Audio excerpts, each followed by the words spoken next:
The Bostonian is Matt Perrault. This is our city. The book is Dave Sharapan. Pay him. Pay that man his money. Together, they are The Bostonian versus The Book. You covered! You covered 12! Covered! Follow the show on Twitter at Boston versus The Book. How do you like their match? Bringing you the best insight on sports betting news, Matt and Dave's daily picks, and an entertaining and unfiltered dive into the sports betting industry. Here's Dave Sharapan and Matt Perrault. And here we go.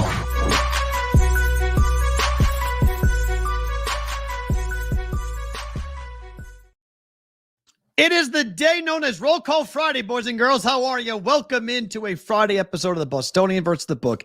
He is Dave Sharapan. I am Matt Perrault. We are live on YouTube at Boston versus the Book on X YouTube handle, replayed on Sports Grid TV and Sirius XM channel 159. We've got Michael Duarte coming up later on today. This is an epic show for baseball on a Friday. This may be the last time we start with baseball on a Friday. Nope. But Dave, history. What a night last night. It was incredible. No, this will not be the last Friday with baseball because baseball's going to get good. It's only getting better. There will be another Friday with baseball, playoff baseball. We'll talk about it, but we're not going to have it with the thumb. We're not going to have it with the lead story. I mean, Thursday Night Football would always lead it. Always lead it. Always. It wouldn't have led it. It wasn't for history last night. We wouldn't have led with it, but it's history. It's unbelievable. All right. Well, I'm glad it did. And I'm glad we're here, and I'm glad it's Roll Call Friday. Again, September 20th, approaching, shows in the 700 range. We got college football. We got NFL football. We got baseball. And we got names, places, people watching all over. I want to shout out one person right at the top of the show, though. I have to remember this. Hold on. This was very important. Very important. Maverick. Hello, Maverick. Maverick is in Little Consig Kendall's class. Hi. Somehow found the show. Don't know how. Stopped her at school yesterday and said, "Is this your dad?" Yes, it is. On this show. All I'm saying is that it was personally requested by me or by my daughter to shout out Maverick at the top of the show. How about that? So I've delivered 5th grade. Shout him out. Interesting algorithm find for Maverick. No idea. Don't ask. Maverick. Don't tell. Maverick. No, What are you watching? Nah. What are you watching, Maverick? Just saying. All right. But yeah. I'm assuming Maverick's a boy or a girl? Maverick is a boy. It's a boy. So, okay. So it makes sense. So they popped a sports thing popped up. He was probably searching for Ohtani. Something like that. But, guys in the chat, girls in the chat, say hi to Maverick. Maverick will be watching the show later when he gets home. PG stamp on the show today. Well, I mean, just at the top. Just at the top. They don't stay. Right. Sometimes they don't stay. People stay. We get a lot of people that come and hang out and watch that. But I wanted to shout out Maverick. And at the end of the show, we will do Roll Call Friday. So, guys, right now, get the chat flowing. Say hi to Maverick, 1. 2, put the city where you're at. Just the city. That's all we need right now. And if you think baseball's still relevant, that's just a little personal one for me. I like that. It's obviously still relevant because we're leaving the show with it.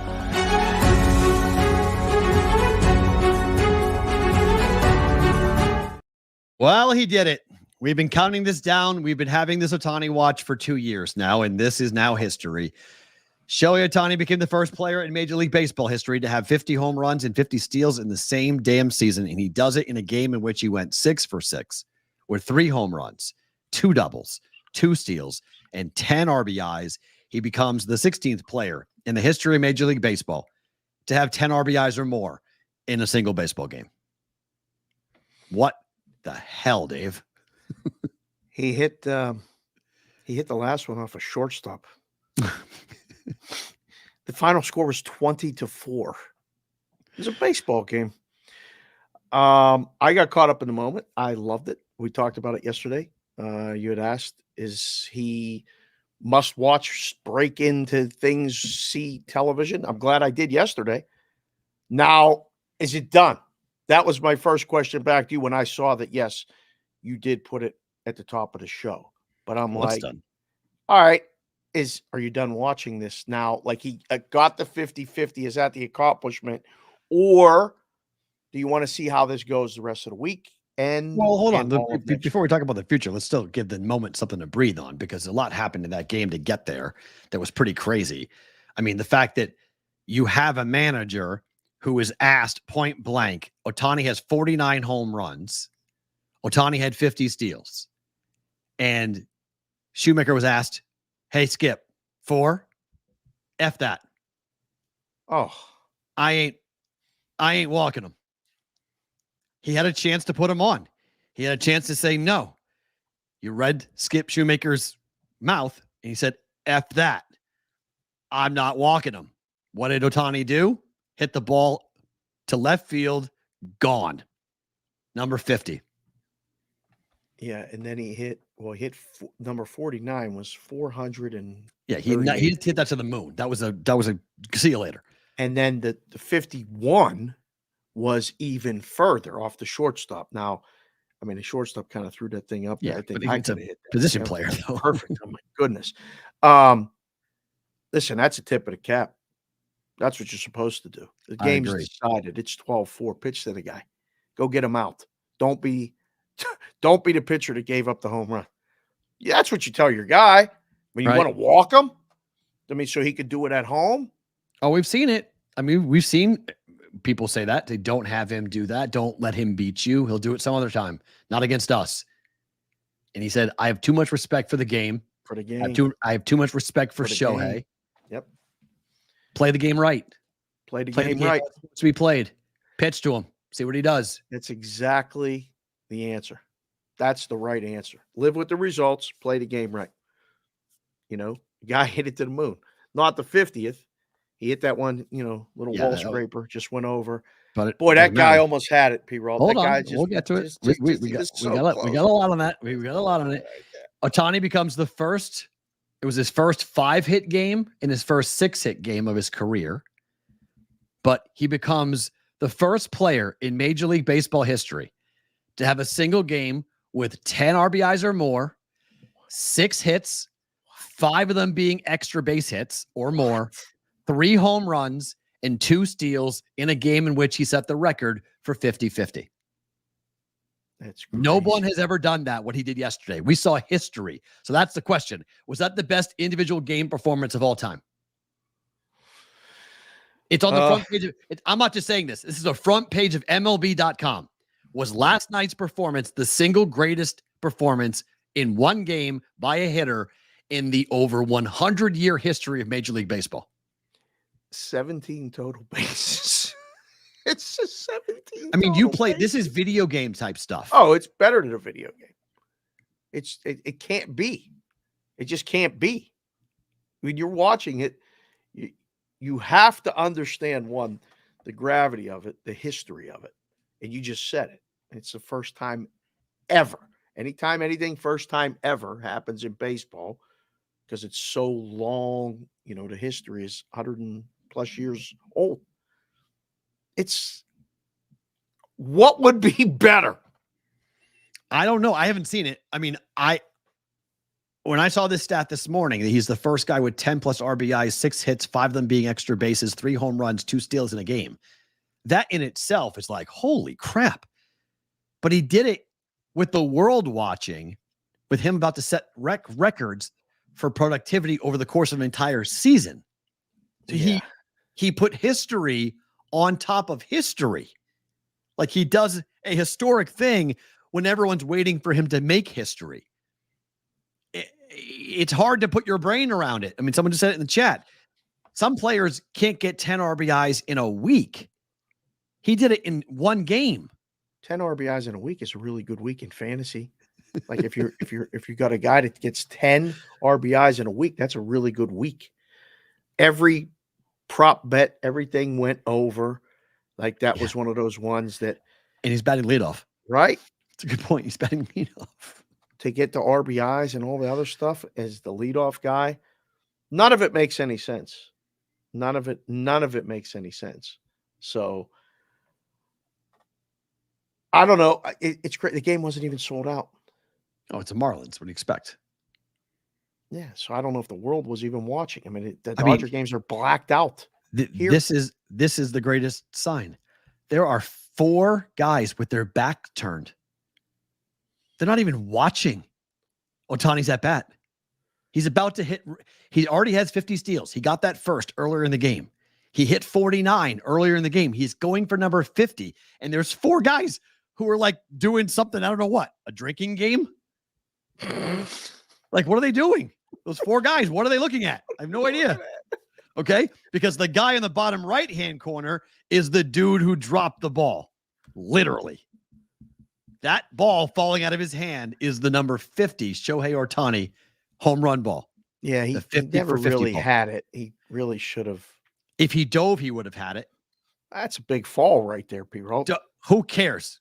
There's a guy. Remember the guy who jumped, who caught the ball and fell down and broke his ankle for the ball? I forget which ballpark he was in. Yeah, he caught it. Soldier he Field. caught it. Monday Night Football. Do it. Right. He dove across. You ever catch a football at a game? No, it was a baseball.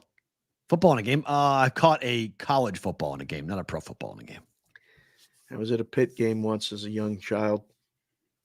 Ball. They didn't have a net. Kicked the extra point. My buddy Reno caught it.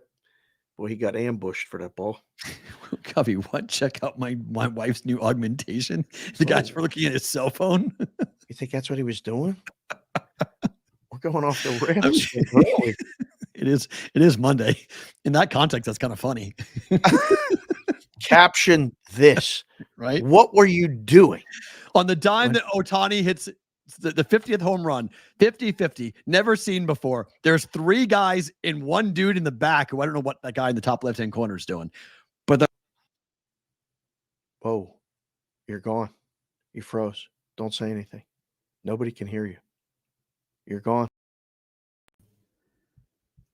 I'm back. Am I back? Hello? Yes? No? Oh, Dave's gone. Hey. Welcome back, sir. No, you were always there. I pushed the wrong button. Sorry. You gotta be careful with those buttons.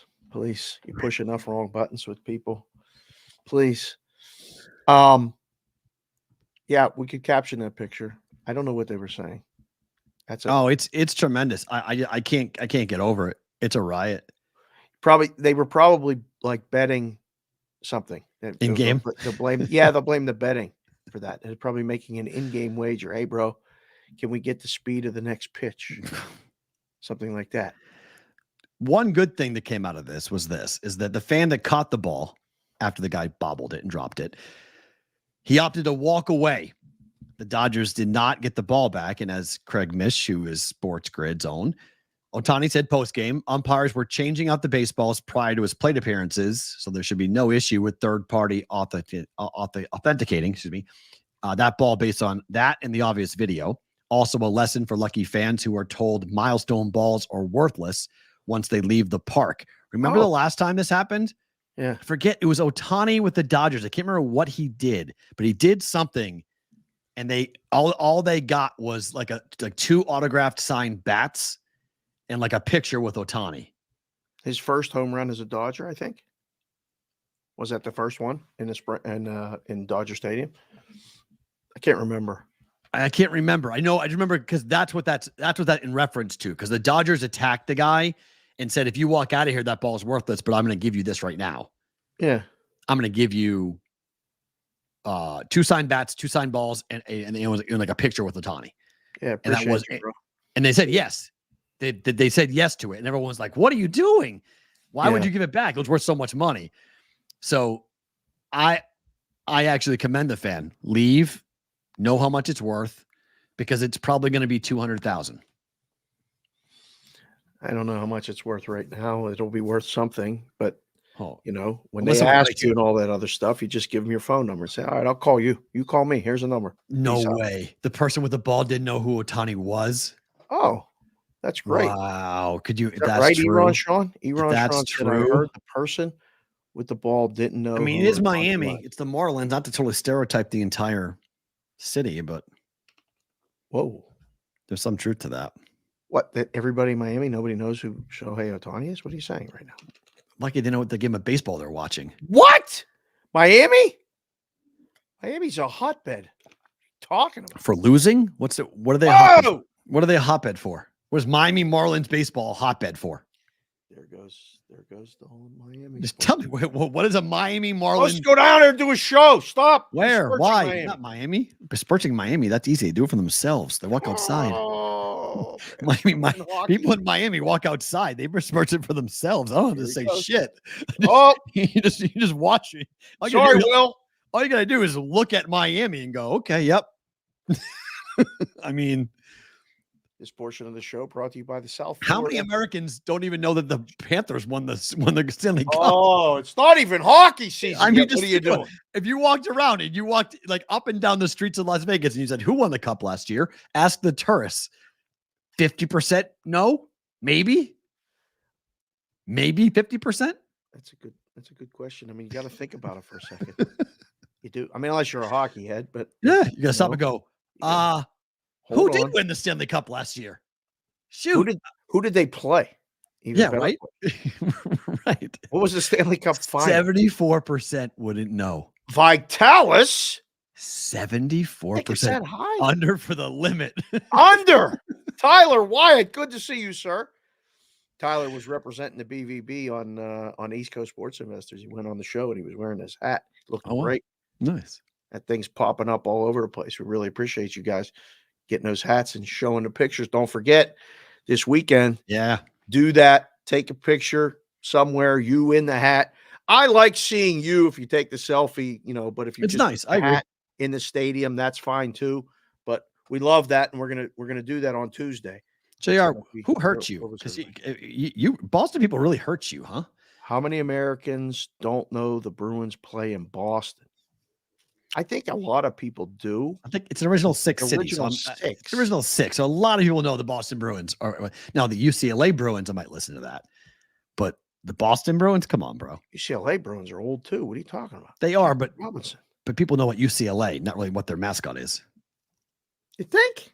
Yeah, we had a big conversation in my class on Monday about whether or not schools need mascots to market themselves properly. Because there's a big push to abolish mascots. Well, no, because there's a big push on campus for UNLV because they got rid of Hey Reb. They got rid of the old guy. So now UNLV's official logo is just UNLV. There's no like mascot. The guy with the mustache and the cowboy hat? Gone. Yeah, officially gone. Why? 2 years ago, because it's a Southern trade. He looks like a plantation owner because he actually was in reference to Hey Reb. Was in reference to rebels, which were a reference to the Southern plantation owners. Oh, so they got rid of it. They're like, we don't like this. It's not representative of the university. So we kept the rebels. We like the rebels, but we don't like the mascot. So there is no official mascot. There's no rebel. It's just a word. So one of my students was like, we need to have a mascot to properly market ourselves. And so then I went and asked him, I said, okay, so what's Nevada's mascot? He's like, well, they're the Wolfpack. I'm like, okay, what's their mascot? He didn't know. And I was like, do they even have one? The Wolfpack. Yeah, they have Wolfie. Wolfie? Yeah, they have a wolf called Wolfie. That's what they have. So like it's a picture of Wolfie. I don't remember ever seeing. Is Wolfie at the basketball games? Oh yeah. 100%. Okay. So like it's just interesting, like the idea of a mascot. Like, do you need a mascot to really? Does it make sense to push it if you need it? So it was a great argument about pros and cons as to do you actually have to have a mascot to make it work? Because the Rebels is your nickname, but it's not your mascot. Like the Chiefs have, they have a fox. Doesn't make any sense. The KC Chiefs, they have a fox as their mascot. Right. It makes no sense. But so there's all different things that like the Philly Fanatic. A filly is a female horse, but the Philly Fanatic is their mascot. It's a whatever the heck it is. I don't even know what it is. He's the Fanatic. Okay, but what is he? Don't go besmirching that Fanatic. No, it's great, but what is the Fanatic? I love the Fanatic. So what is it? I don't know. Right. So it's just, we don't know what it is. It's just a thing, right? So it's just one of those arguments that's like, we like it, but we don't really need it. But do we need it? I don't know if we need it. Some people use it, some people don't. Like the Boston Red Sox have Wally. the green monster. Like, what? You don't like Wally? I do, but it's not a Boston Red Sox. Your mascot would be a sock. Instead, it's a. Know what the hell you're talking about. I'm just. Yes, you need a mascot. Oh, KC Wolf, whatever the hell it is. A wolf. Chief, wolf, fox, Not same a difference. fox. It's a weird looking thing. What the hell is going on right now? Just saying, it's not. There's not a chief. The Chiefs don't feel. The KC Chiefs don't want to have a guy in full Native American attire. So you can have the name, and then you can have a mascot. Correct. But my point is, there are some people that don't have any of it and are very successful. There are some that have. The San Diego Chicken is the most famous mascot of all time. It has nothing to do with being a Padre. Right. So that's the point. Like, do you need it to be successful? Do you have to have a mascot to have it really, to have your marketing really grow? That's the argument. It's, you can have one side or the other to push it, because UNLV right now has no mascot. Officially, there is no mascot for UNLV. Might have to put in for that job. Hmm. I don't know what it'd be, though. I'm not besmirching Wally, Ross. I'm just saying it's nothing to do with the team. Nothing to do with the actual name of it. So mascots are just like, you don't have to have it, but some like Nevada, they're the Wolf Pack. Their mascot's a wolf. His name is Wolfie. That makes sense. It's all tied.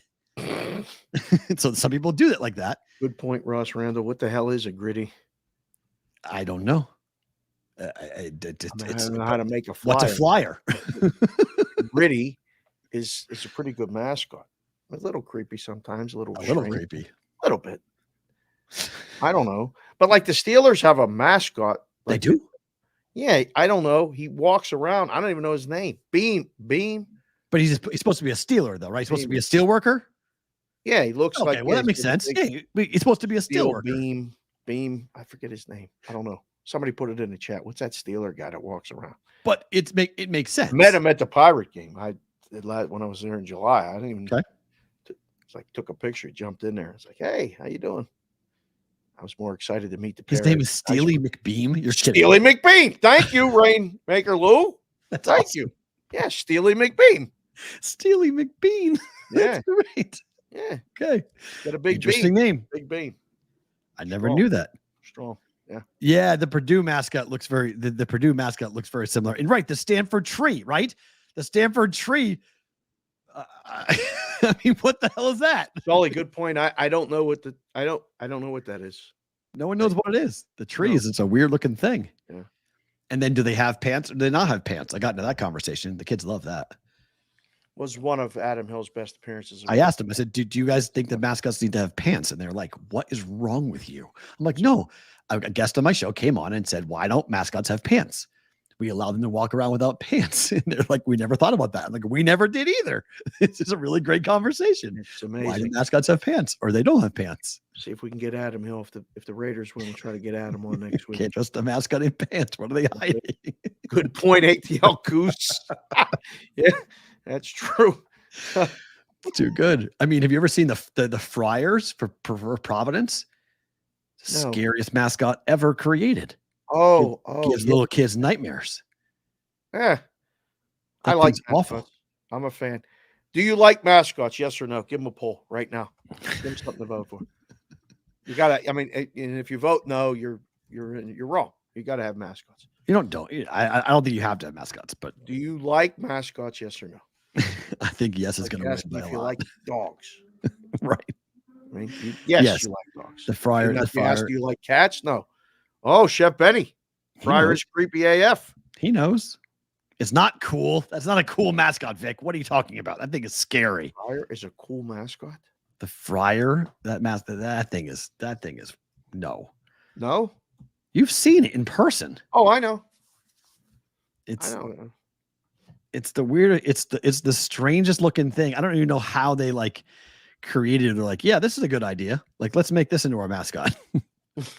It's like, anybody ask a question like that thing really looks weird. Like that thing is not, I don't know. It's supposed to be AOWN said the Friar is awesome. The Friar is awesome. Awesome. Yeah. Awesome. Yeah. Oh God, I can't stand that one. I can't do that. It won't let me put it on the screen. I was gonna put it on. Okay. Let's see if this one will let me. TC, what is the Syracuse mascot story? I don't remember. That's gotta be a good one. If TC's in here and I don't remember the Syracuse mascot story. You'll have to tell me that. What the is that current? That's the mascot on the That's left. current? Yes. Why is his mouth like that? I don't know. What that's the current mascot for the Friars. Go Friars. The what? The Priori. I don't know what it must be. Some like Priori? thing. I don't know what it is. And but Go doghouse. Friars, my doghouse. Okay. But that is the Providence Friar mascot. Sad. It's just a creepy looking thing, man. It's just a What's creepy he doing mascot. that thing with his mouth for? I don't know. Yeah, that's weird. Yep. Yes. Jimmy Football. You're right. I don't know. Otto the Orangeman, according to Covey. Oh. It's just an orange. Just big orange. Can't remember. Something might have happened at a Penn State game when Syracuse was there. Oh, really? Yeah. Probably get pelted with marshmallows. What about Virginia? What are they? They're the Cavaliers, and they have a Cavalier mascot. I don't know the name of it, but they have a guy on a horse with a big sword come riding in. Cavaliers, cool. Oh, that's right. I like the Cavaliers. So my buddy Tim is in the chat.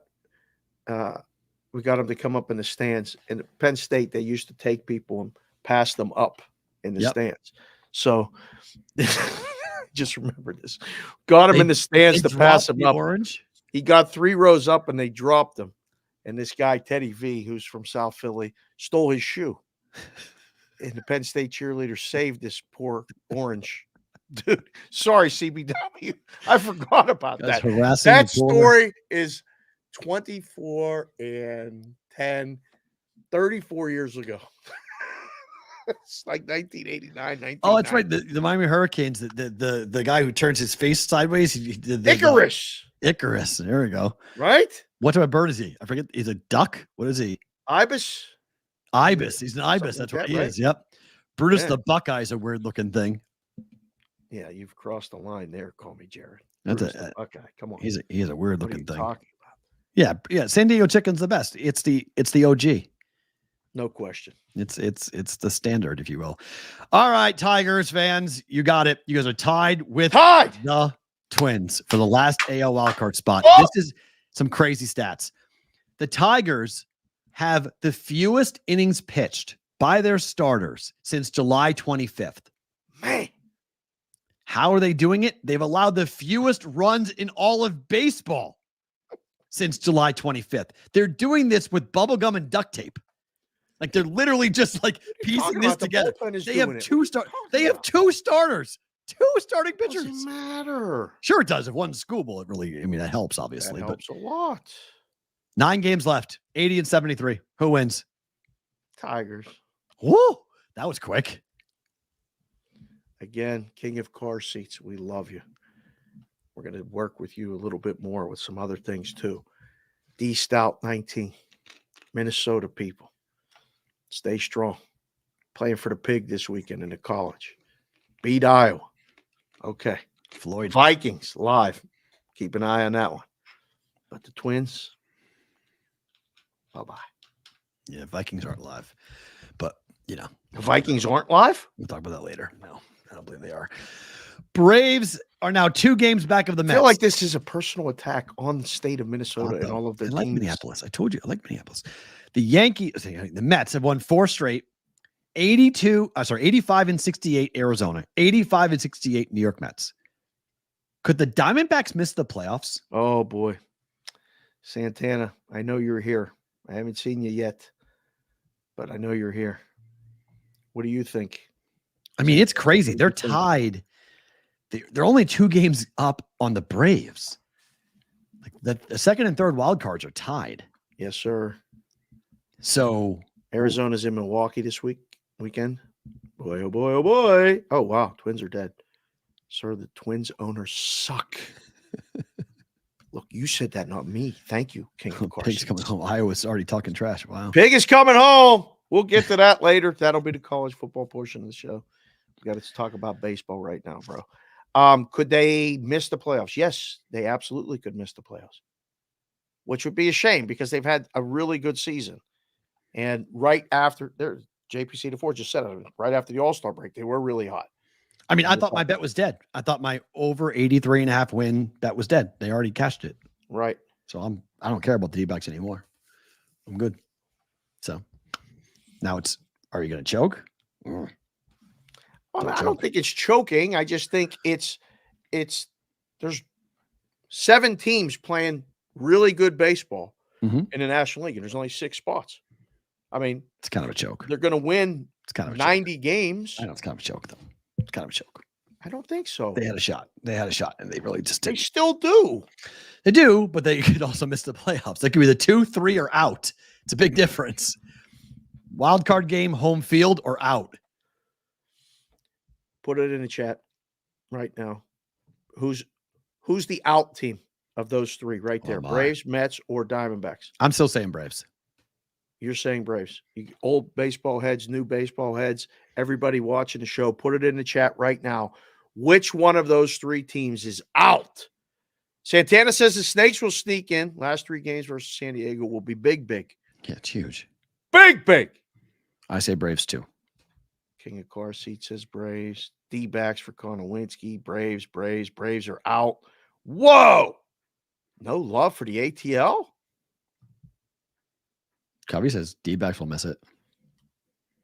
It's crazy. That the Mets. LL says the Mets. Finally, so I was just going to say, how come nobody said the Mets? So next week, I mean, by the time we come back on Monday, we're in the last week of the regular season. We're in the home stretch. Come Monday. The Snakes are sandbagging. Oh gosh, really? Oh, I hope so for their sake. But you better make it first. It's going to come down to the last 3 games of the season. I don't know. Playoffs begin next weekend. Somebody has to say Mutts for Butchie. He's right. Good call, JPC. D-Style, I got a stat for you you're not going to like on the Vikings. D-Style's bringing receipts. I got driving on the tractor, getting ready for the winter. He's bringing receipts. I got stats. I love when D-Style comes in with receipts. Look out. See, not gonna be good. I was on the Niners. He's right. I bet the Niners last week. He's right, but I'm betting against the Vikings again. I was on the Vikings. You were, but I'm betting against the Vikings this week. All right, to last night, Jets destroy the Patriots 24-3. Rodgers throws for 2 touchdowns. Looked really good in the process. It was a pretty easy walk to the window if you went ahead and bet the Jets. But 6 dogs at 6 points or more last time lost for the first time this season. 8-1 now. ATS on this. I can't really understand all of the frustration by Patriot media and Patriot fans this morning. I don't know what you were expecting in terms of this team when they can't move the football on the ground. The Patriots can't run. The Patriots can't win. Like, end of story. Patriots can't run. Patriots can't win. We should put that on a t-shirt. They can't. I mean, I thought the defense played well enough to win last night, holding the Jets 24 points. I thought it was going to be like a 24-20 final for the Jets, but I thought the Patriots would cover. Jets would win. Patriots would cover. It's what I thought. It didn't happen, obviously.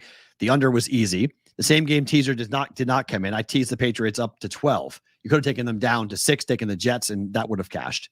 So that would have been a way to make that cash.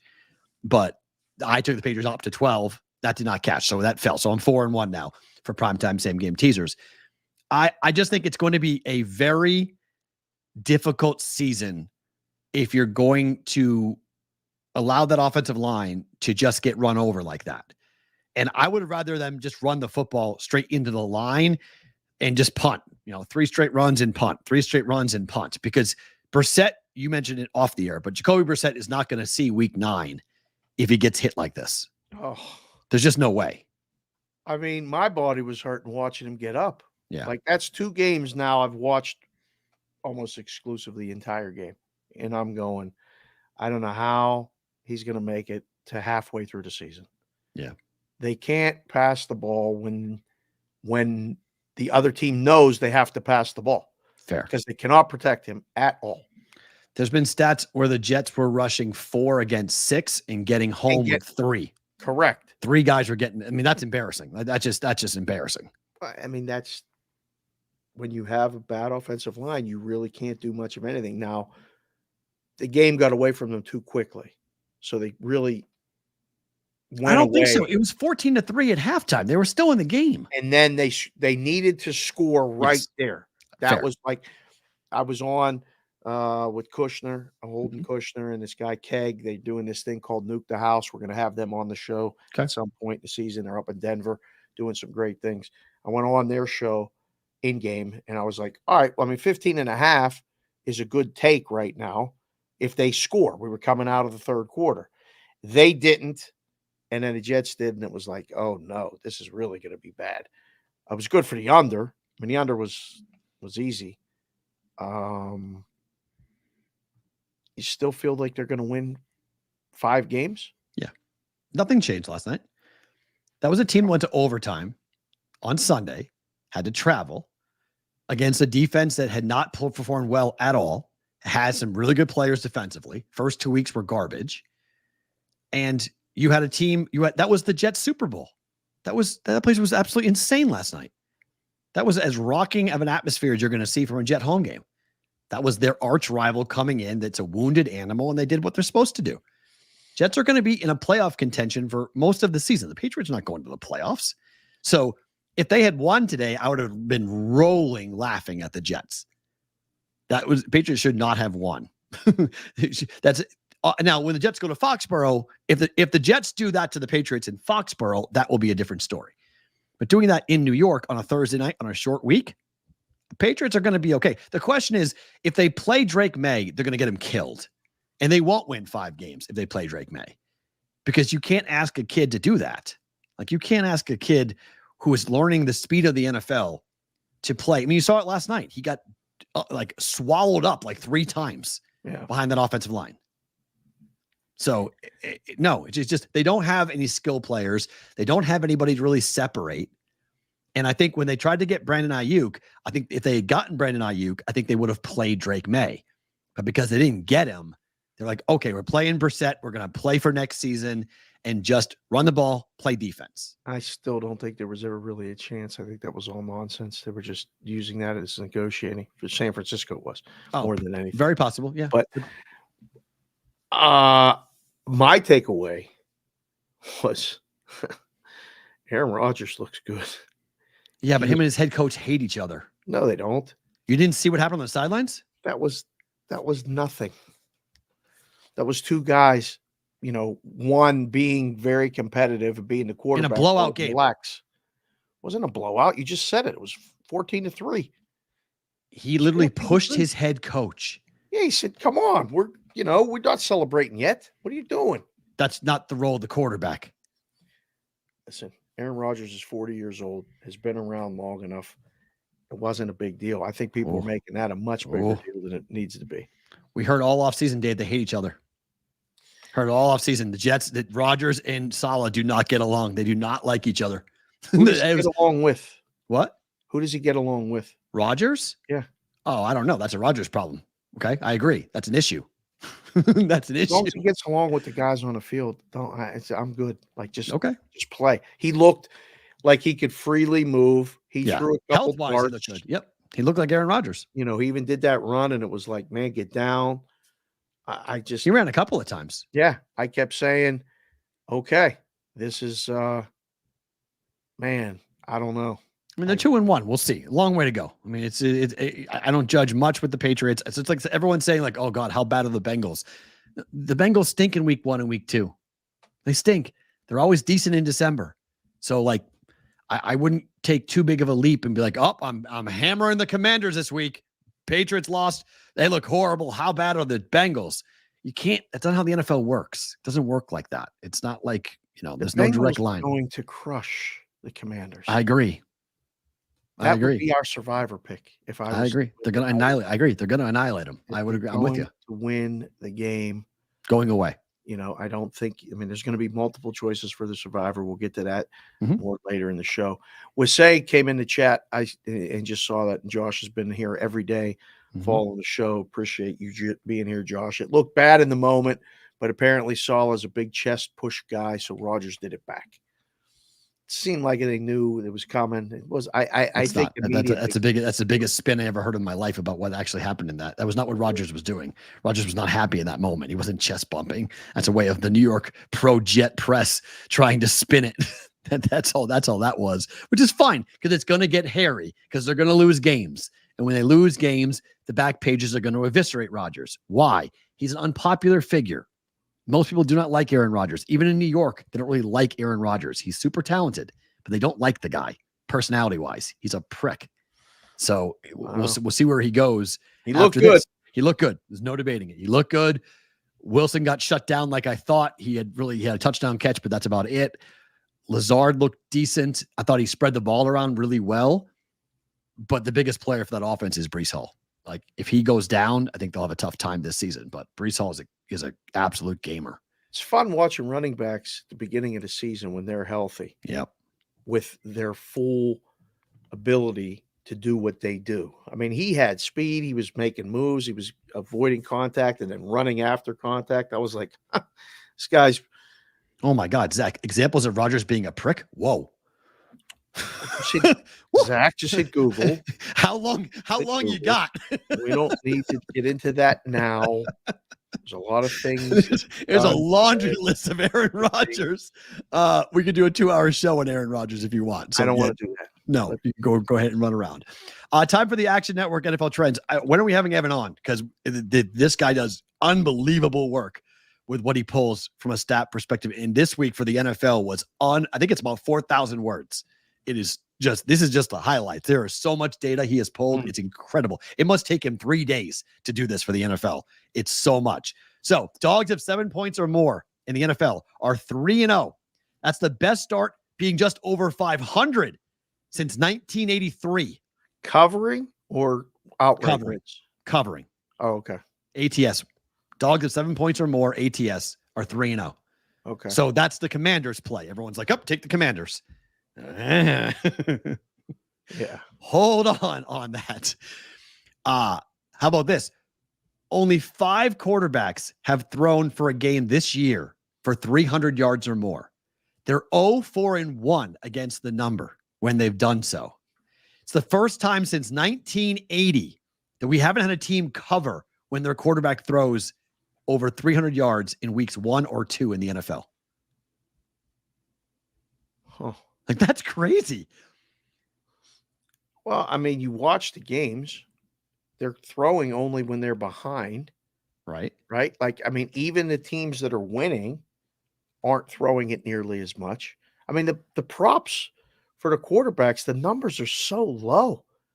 We did And they're going under. Show last night, and Aaron Rodgers' prop was like 225 or 229. Went over that.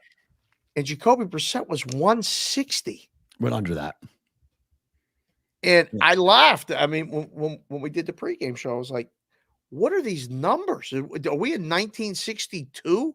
Did they abolish the forward pass along with the kickoffs? Chef Benny, hashtag Brady was right. QB play across the board stinks. I guess there's a lot to be said for that so far. But the game is 1 and 2. This is an incredible stat. Change again. I was 3 in 1980. It's a long time ago for weeks 1 and 2 where we haven't had a team with a quarterback throw for over 300 yards and cover the spread. It's a long time ago. Is this bad for the game? I don't think it's bad for the game, except that the NFL is so nervous about the image of offense because of the daily fantasy and because of all the stuff that's gone into the influence of the game, all the rules to benefit the offense, that if the defenses are really this far ahead, it does elevate the idea that maybe preseason does matter, that maybe you do need to have some work together to run offense. You need to actually be on the field for a while, and you can't just like roll the ball out and go play offense. You know who played apparently a lot in the preseason? Who? Derek Carr. Oh, okay. Look what he has done. Yeah. 91 points in 2 weeks. So there's something to be said. I mean, there really is something. I mean, this trend continues. For 300 yards? No. How is that possible? Not according to Evan's stat. All those games? 0-4. Maybe he pushed 0-4-1. Maybe they pushed. So I can't believe it. 300 yards is a lot. I mean, Alvin Kamara ran the ball a ton in that game. So I don't know if he threw for 300 yards against that Dallas defense. Yeah, he probably didn't really have to. And they were he ran the ball. I mean, that was Kamara had 4 touchdown tosses. I think 3 of them were rushing. Met a guy yesterday who had Alvin Kamara in his lineup in his fantasy league and lost. No. How do you lose the game? I was teasing him. I was like, you got to be one of 3 people here in the United States that lost with Kamara in your lineup. That's bad luck, bro. Less than 300 in both games for Carr. Wow. Thank you, Marcelo. Under 243 against the Cowboys. Wow. So no, he didn't do it either. So thank you. I don't know if this is accurate anymore because of the injury with Herbert. Hold on, let's see. What's the number now? The number is Steelers at home against the Chargers. Hit refresh. Make sure we get the current number. It is 2.5. Okay, up a point. What's the total? Oh, 35. Okay, so it's down. This is now would be the lowest for a Charger game since 2000. If Herbert starts in the last 3 last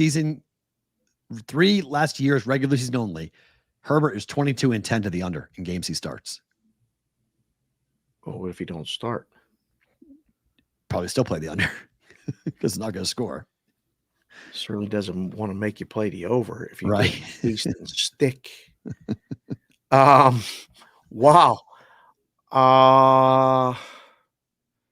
Boy, oh boy. 3 books at like 2.5, late 20. They desperately don't want to go to 3.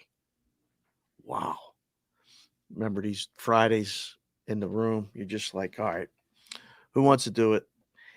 And you could do it, move it to 3 just to see if anyone else follows you. How do we feel about backup QB on the road? Not good. First-year head coach, not good. Sometimes it's good. Oh, DK's at 3. Like I liked Malik Willis. He was at home last week. Mm-hmm. Now this week you got the Green Bay hat on. We'll get to that. Sometimes good, sometimes not so good. I don't think it's going to be good for the Chargers this week. Steelers defense is top 3 in the league. Might be tops. Might be the best team. Right now, healthy, it may be the best defense in football. It's hard to argue with what they've done through 2 weeks. They've looked tremendous. And TJ Watt's he's on a different level at the moment. Ooh, tease the Chargers. Steelers ain't beating anyone over a touchdown. This is the problem. The offense is very protective of the current situation. Nice way of putting it. Protective, conservative. Well, I mean, they know, listen, you play call to your personnel. You don't just put in a system and then try to squeeze the personnel into this system if they don't do it. So they're calling the plays that they know will limit passes and turnovers and things like that. Najee run the ball, Fields escape, make the defense, get rest so they can play to their potential and we'll win under games. It's fine. Now, is that good for, viewing? People excited to watch the games? I love watching defense, but I'm in the minority. I like unders too. 21% of you do not like mascots. What the hell's wrong with you people? I just looked at the poll. Scares kids. Give them this game right here to vote. I'm curious what we'll get. Put 2.5 though. Pittsburgh minus 2.5. Chargers plus 2.5. I'm curious what do you think? I think we get a good 2-way action. Steelers. Overloaded? Yeah, overloaded. I don't know. Chargers on the road. They stayed across the country. I mean, they stayed there. They were there. They stayed in Carolina, they went down to Carolina. They're hot. They've been in Pittsburgh all week. Give me the Steelers. The Colts and the Bears are a pick. How about this stat? Indy in weeks 2, 3, and 4, 39, 24, and 1 ATS over the last 20 seasons. That's a wacko stat. Is it good? 34, 24, and 1, 39, 24, and 1 ATS. That's incredible. I don't know. Does that make you want to play him this week? Yes. This is going to be an ugly game, too. Fading the Bears. Really? Same thing with the Patriots. Like you fade the teams by week 3. We teams have enough info now. You can actually see what they're doing. Talk about running for his life. Caleb Williams is running for his life. It's a pick 'em game. Yeah, Colts should win the game. Wow. I like the Colts. Ooh, Indy runs the Bears. Ooh, I don't know if they run them, but they're going to win. Well, just type this one in the chat, boys. We got the poll voting, but Pierre in the cut. Let's go blue. The Fever in the playoffs, by the way. Pierre, don't forget. We got to keep rooting for the home team. Look at that. There's your bracket. Look at that. When does that start? A couple days. First round match. Sunday, maybe. WNBA. Liberty against the Dream. Smoke them. Lynx against the Mercury. Smoke them. Sun against the Fever. Wow.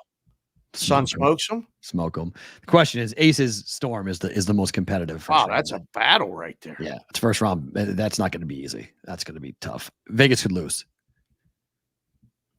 Wow, they could lose. So, Vikings host the Texans, who are laying 2 after they beat the 49ers. Teams are 10-25 straight up the week after playing the 49ers. That's the worst record in the NFL. You get beat up when you play San Francisco. Yeah. Did it look like the Vikings got beat up last week, though? Like, they didn't really suffer too many injuries. No, but you're just playing an offensive and defensive line that wears you out. I don't know. This has Vikings written all over it again to me.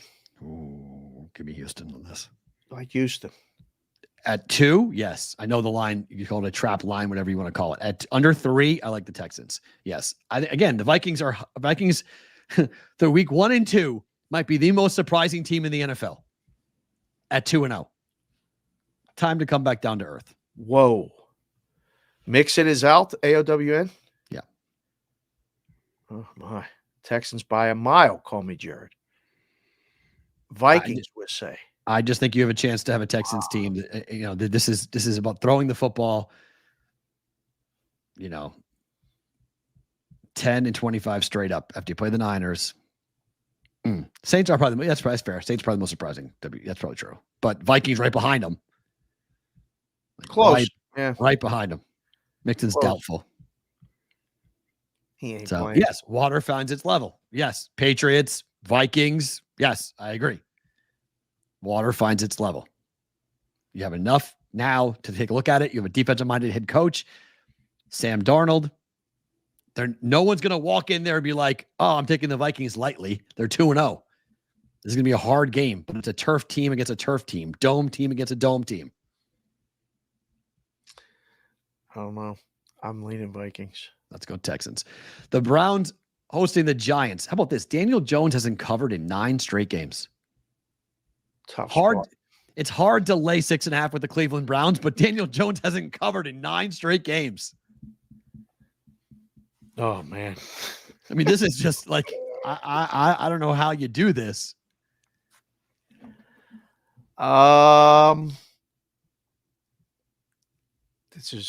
This is one of those hold your nose, take the Giants. Oh my God. Yeah. Take the Giants. 9 straight. I thought we bet the streak. Yeah, you're gonna be right one time. Deal of the cards. Hold on, my friend. Hold on. We got college football coming Deal up. of the cards 1? Yeah. Oh, relax. Yeah. We'll have college football next after we get. We got college football coming. Relax. We're in the NFL portion of the show. Right. I don't know. I don't know how the Giants cover that game. I don't know. If you're an Eagle fan, hide your eyes. Jalen Hurts is 1-4 ATS as a dog in his last 5 games. He's 2-8 straight up over his last 10 starts as a dog. Saints are favored. This is normally a spot to take the dog, but man, it's a tough one. All this, I mean, like everyone, wise guys, sharps, rhombuses, parallelograms, pros, Joes, everybody is on the Saints. Everybody. Look at Marcel Honda, the Fleur de Lis, 3-0. I'm out looking for Saints sets. Can't believe it. Got to get one. I think they're going to make the playoffs at this point. So if I gotta find one. I used to have a George Rogers Saints jersey back in the day. For those of you that don't know, go look up George Rogers, running back for the Saints back in the day when nobody was watching. Joe the Fat Panda says money line. Eagles. Wow. New Orleans being an overrated team and a minor league team. Wow. Wow. Sirianni stinks. Sirianni stinks. Football guy 97. I like the Eagles. Look ahead line was Eagles minus 2.5. But that doesn't matter right now, Lewis. The look ahead line does not matter. Eagles are off limits. Gross. Kills me. Kills me. Georgie. At the game. All those pictures. Georgia. Bobby Herbert jersey. Wow. How about this? Sean Payton with the Broncos. He's a combined 22-9-1 against the spread in his coaching tenure in weeks 3 and 4 in the NFL. It's the best all time. What does that tell you? He gets his team ready to go and makes great adjustments after the first 2 weeks. He looks at his options. He looks at his roster. He coaches to their strengths. He knows how to adjust. He had Drew Brees too, right? Okay. For a long time. Okay. That helps. Last year, he was the same last year. He was good last year with the Broncos as well. Russell Wilson. Okay. This is the NFL. You have a starting quarterback normally worth. So he's saying that all it's Bo Nix and Bo Nix is out the window. So you can't do that because it's Bo Nix. I'm not saying win the game. I'm just saying that the stats can be manipulated. Every time, all stats can be manipulated. But Tampa Bay, I mean, look at it. It's not just that. How about Baker? Baker, after a win, in the next game, he's a dog. He's 9-19 straight up as a starting quarterback. Yeah, but he's a favorite. 5-0. Tampa Bay's a favorite. Oh, so after win next game, he's a favorite. Sorry, that should be favorite. Sorry, that dog should be favorite. Being a favorite. Sorry. Yeah, as a favorite, he's 9-19 straight up, 5-4 with the Bucs. This will be the number one. This will be close to the number one selection in all survivors. Yeah. Tampa Bay will be number one. Going down 3 weeks. We're going down 3 weeks in a row in Survivor. I would not. Oh my God, I would not use this game. Tampa Bay is number 1, 2, or 3. I mean, Denver's going to go on the road down there in September and win. Tough ask. I mean, the Raiders are going to be a choice because they're playing Carolina. That should be a choice. That would be my pick. Or Bengals. And San Francisco is going to be a big choice. Scary. At the Rams? That one's scary? Yeah, just because it's such an obvious pick. Anything that's this obvious this year right now, I'm looking at cross-eyed. I don't like it. Anything I'm looking at, and it's like, yup, that's the play. Dead on arrival. No way, can't play. Bengals, simple, all summer long. Bengals. Week 2, easy. Ravens. 0-2. 8,500. Buy out in Survivor. No, thank you. No, if they're easy, the Niners are like, just take San Francisco. Okay, they're on upset alert then. 100% on upset alert.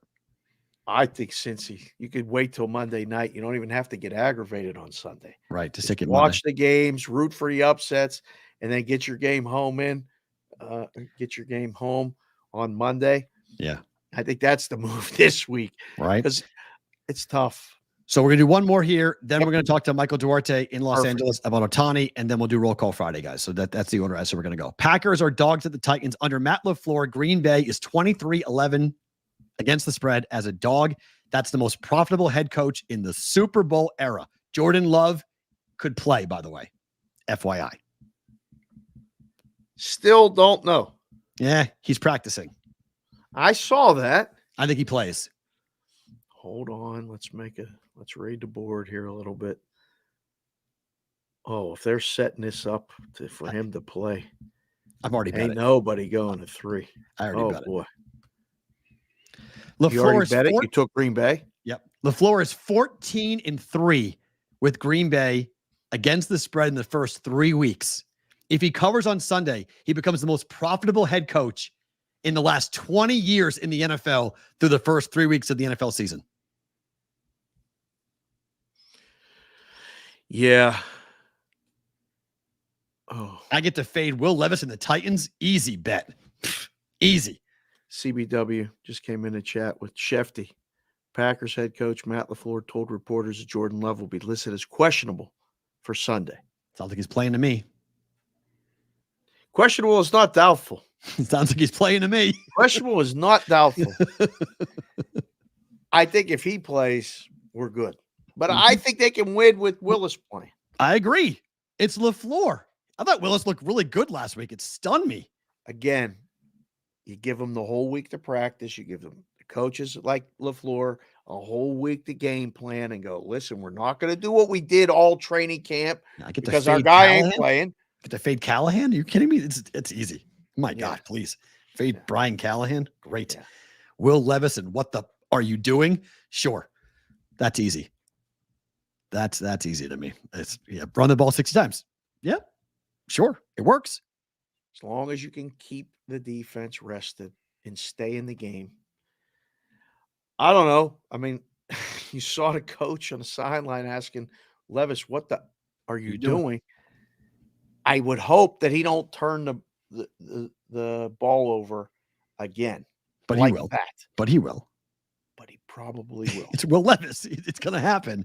It's the Callahans and Will Levis. This is not a good combination. This is a bad combination for Wolf the first year. Maybe eventually it'll turn out well, but Brian and Bill turning a run-happy offense into a pass-happy offense.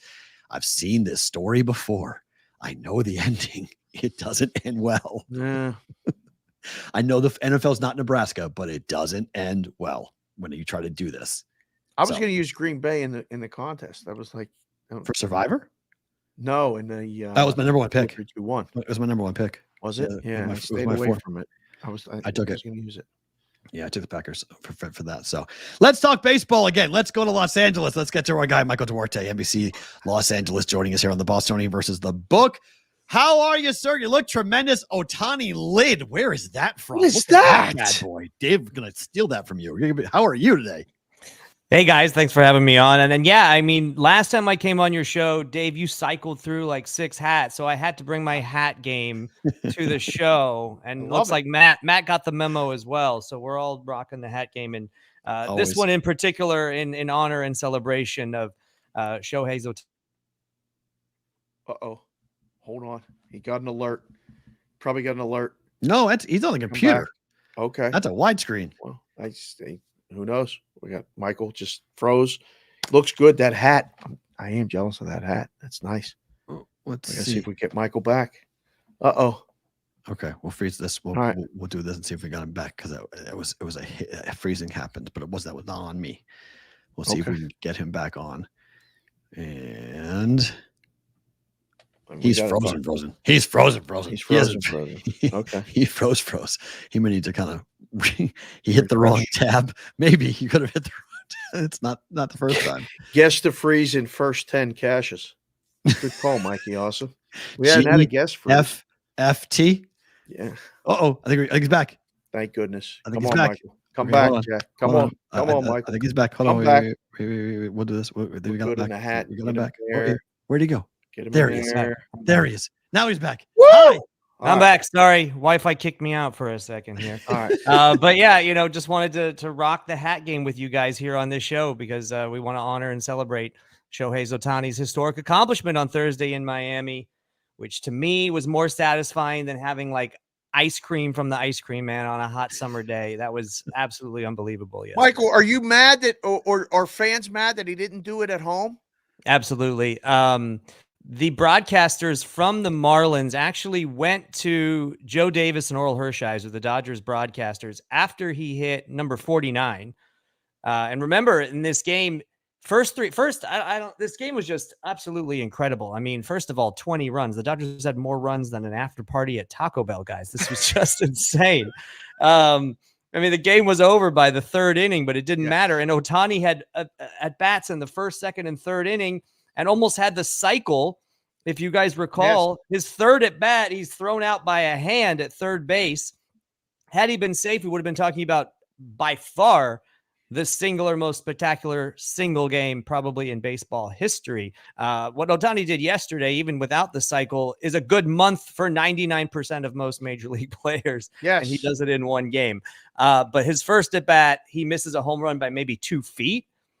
Doubles, steals third immediately. Second at bat, 2-run single, steals second immediately. Third at bat, gets thrown out at third, trying to leg a double into a triple, and then goes home run, home run, home run.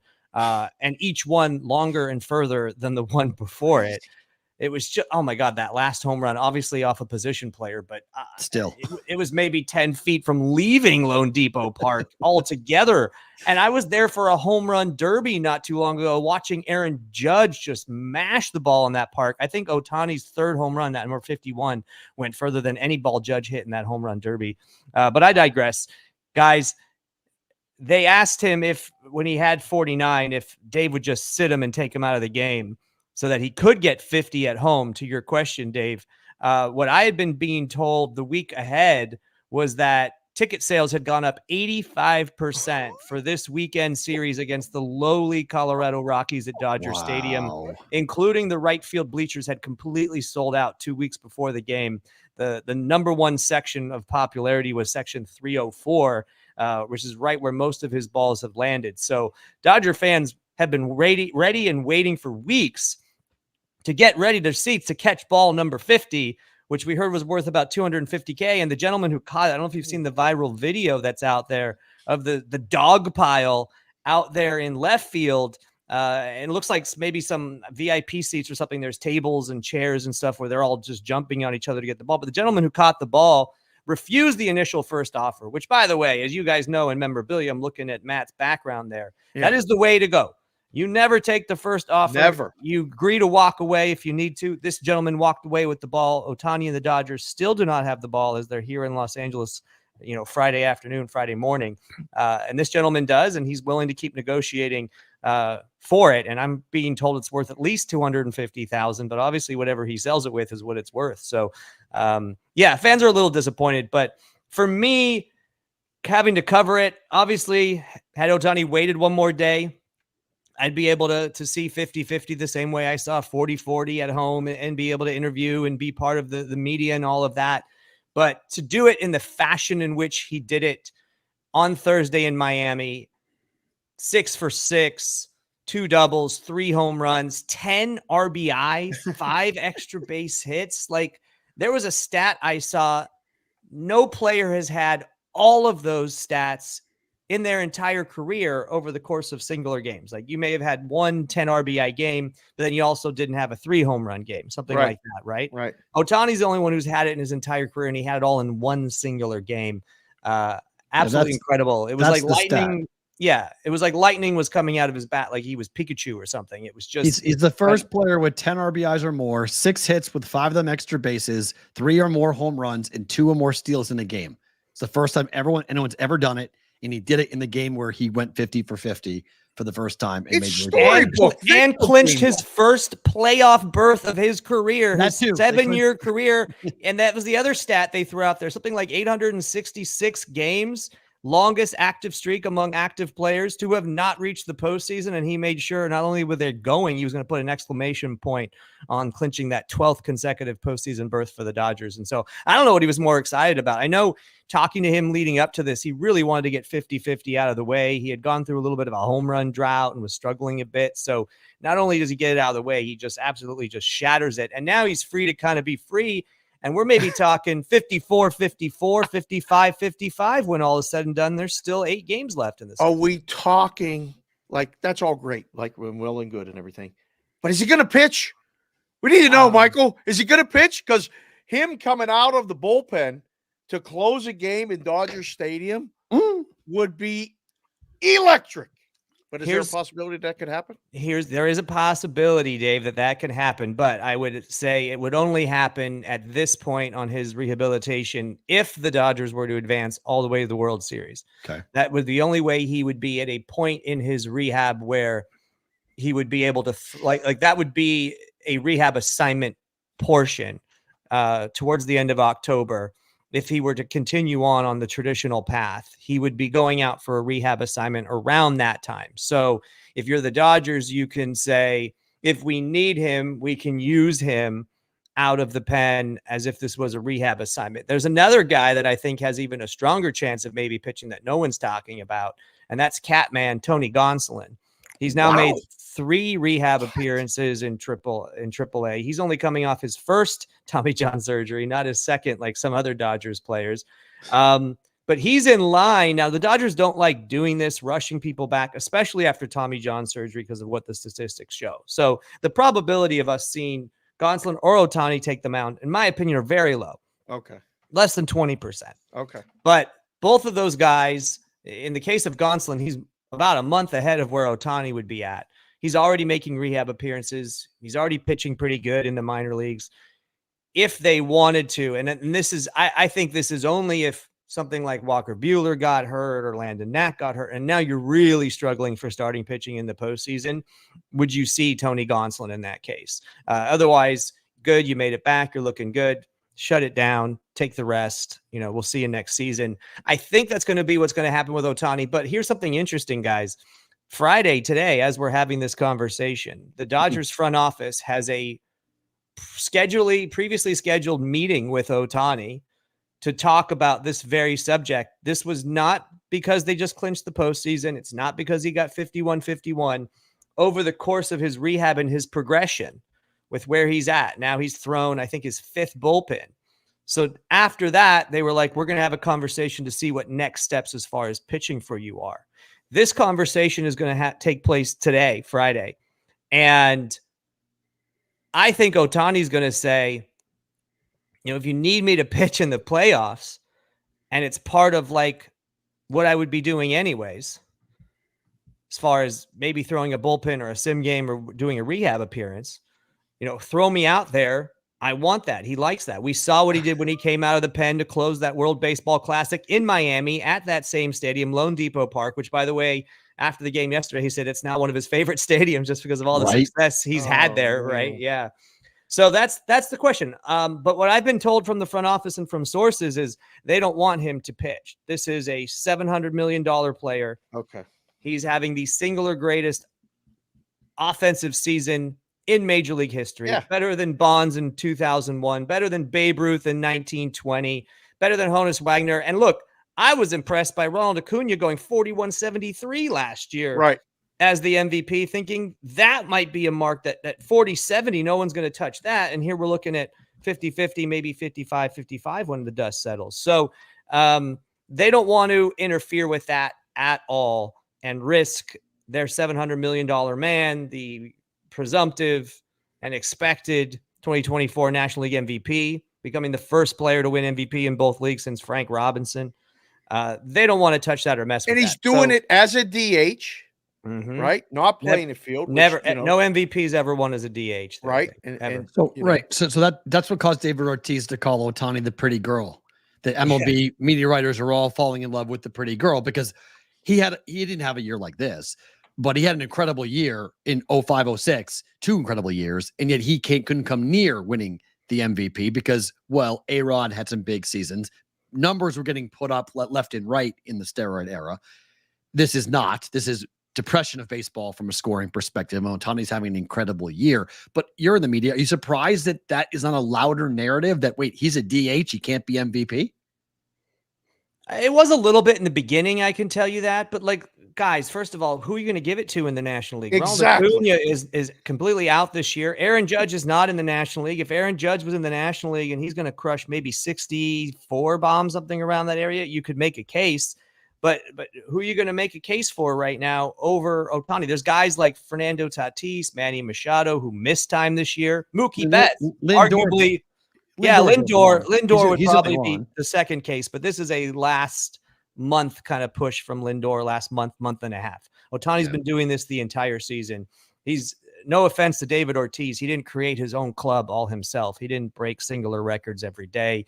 He didn't steal the amount of bases he's stealing for a guy that's like 6'4", 240 Is that pounds. being kind of diminished? I think the speed is diminished. Yeah. I can't believe because, it's easier to steal bases now than it was. They made the base bigger. You can't throw over all the time. It's still a skill that when combined with the numbers offensively that he's doing, I think is kind of being diminished when it should be being elevated. When I ran into Matt at the Super Bowl in February back in Vegas, and then, we came on this show a while after, you guys forget the narrative then. This guy goes to Korea to open the season, and automatically right off the bat, his first day with his new team, he hasn't even stepped foot in Dodger Stadium yet for a home game. And there was a MLB investigation about his sports gambling habits. His translator, he finds out within the days that follow, his translator stole $16 million from him. We were talking about a totally different narrative in which maybe Ohtani gets suspended, isn't playing, what's happening with the Dodgers, let alone I assumed the whole distraction of it all, the fact that you're losing your interpreter who was also his best friend, his chauffeur, his personal assistant, his Binky, everything all in one is just suddenly ripped out of your life rather quickly. You can't have contact with him because there's investigations going on both federally and within the league. To still be able to put up the kind of numbers he put up in his first year with the Dodgers in a new league, and to do it doing something he'd never done before, which is add the speed, like you said, Dave. And I think what happens when he didn't have to worry and focus on pitching, he was able to focus on something else. Obviously, the bases got bigger. That helped. He knew speed was a part of his game, but you're not going to go risk injury like that when you're pitching every fifth day. And so I think he decided to make this something he could try to go after. And he absolutely crushed it. I don't know the exact numbers. You guys could look it up, but he's something like, he hasn't been thrown out. I think he's only been thrown out 4 times all year. And he's what, like 27 straight, 27 straight without getting caught. Doesn't make sense. It's absolutely like yes, I could say you can make an argument for this, but in this case, and also he's ahead of Lindor in WAR, which is the stat that all the baseball geeks like me, when we vote for MLB, when we vote for MVP, we like to look at. He's leading Lindor in WAR in the league right now, especially after Miami's game. So to me, there's nobody really in the conversation right now.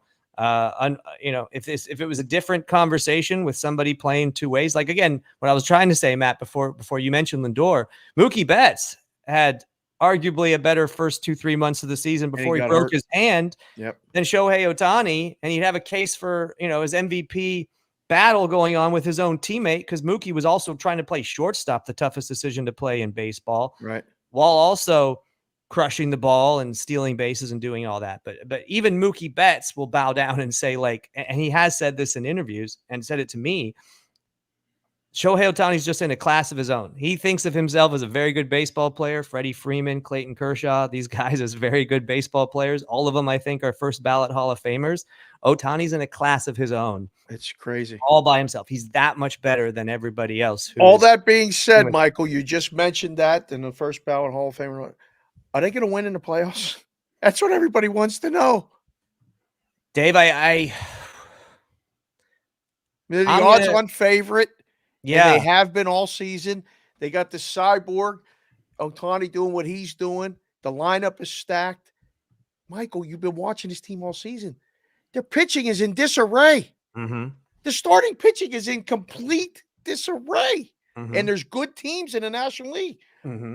That's the question. Are they going to win? Are they going to be representing the National League in the World Series? What do you think right now? I don't know. I think right now the answer would be no, and I know that's not what Dodger fans want to hear. But look, the postseason is a completely, as history has shown, even with this own team, there is the regular season, which the Dodgers dominate. They are a juggernaut. They are built for 162. It's a marathon. That doesn't matter if they lose starting pitchers like flies, if they're depleted, if it's depreciation. They always have the depth in their system. This season should be more about, even though it'll be about Ohtani, it should also be about these rookie pitchers that came up from AAA, never having appeared before. Guys like Gavin Stone, River Ryan, Justin Robolewski, Landon Knack, who might end up being a playoff starter. Yep. These guys who carried the torch when Kershaw was down and out, when Yamamoto went down and out, when Glasnow went down and out, to keep the Dodgers ahead in the West and in the fight. These guys, when Mookie Betts went out, these rookie pitchers came up and they shoved and they did their job and they showed why this team is a juggernaut in the regular season. But the postseason is a completely different animal. You just need one or two guys in your offense to get hot, a la Bryce Harper in the last couple of years for the Phillies, or what Corbin Arizona Carroll did. Corbin Carroll, Corey Seager carrying the Rangers all the way to a title. Yeah. That's what you need. Now, the Dodgers have a handful of guys who can do that, so I'm not worried about their offense. I'm worried about the pitching, and I'm worried about the starting pitching. And typically, you just need two. But everything needs to come together and fire on all cylinders all at the same time, which I don't think we've seen the Dodgers do this entire year yet through 150. I haven't seen the offense hitting at the same time. I haven't seen the starting pitching dominating, the bullpen dominating, and the defense playing well all at the same time. And that worries me because whatever team is hot, and right now it's the New York Mets, that enters into the postseason, can just run the table with this new format. And as we've seen since this new format, outside of the Astros 2 years ago, wild cards are the ones that go to the World Series, not the teams that are the number one seeds and that have that first round bye.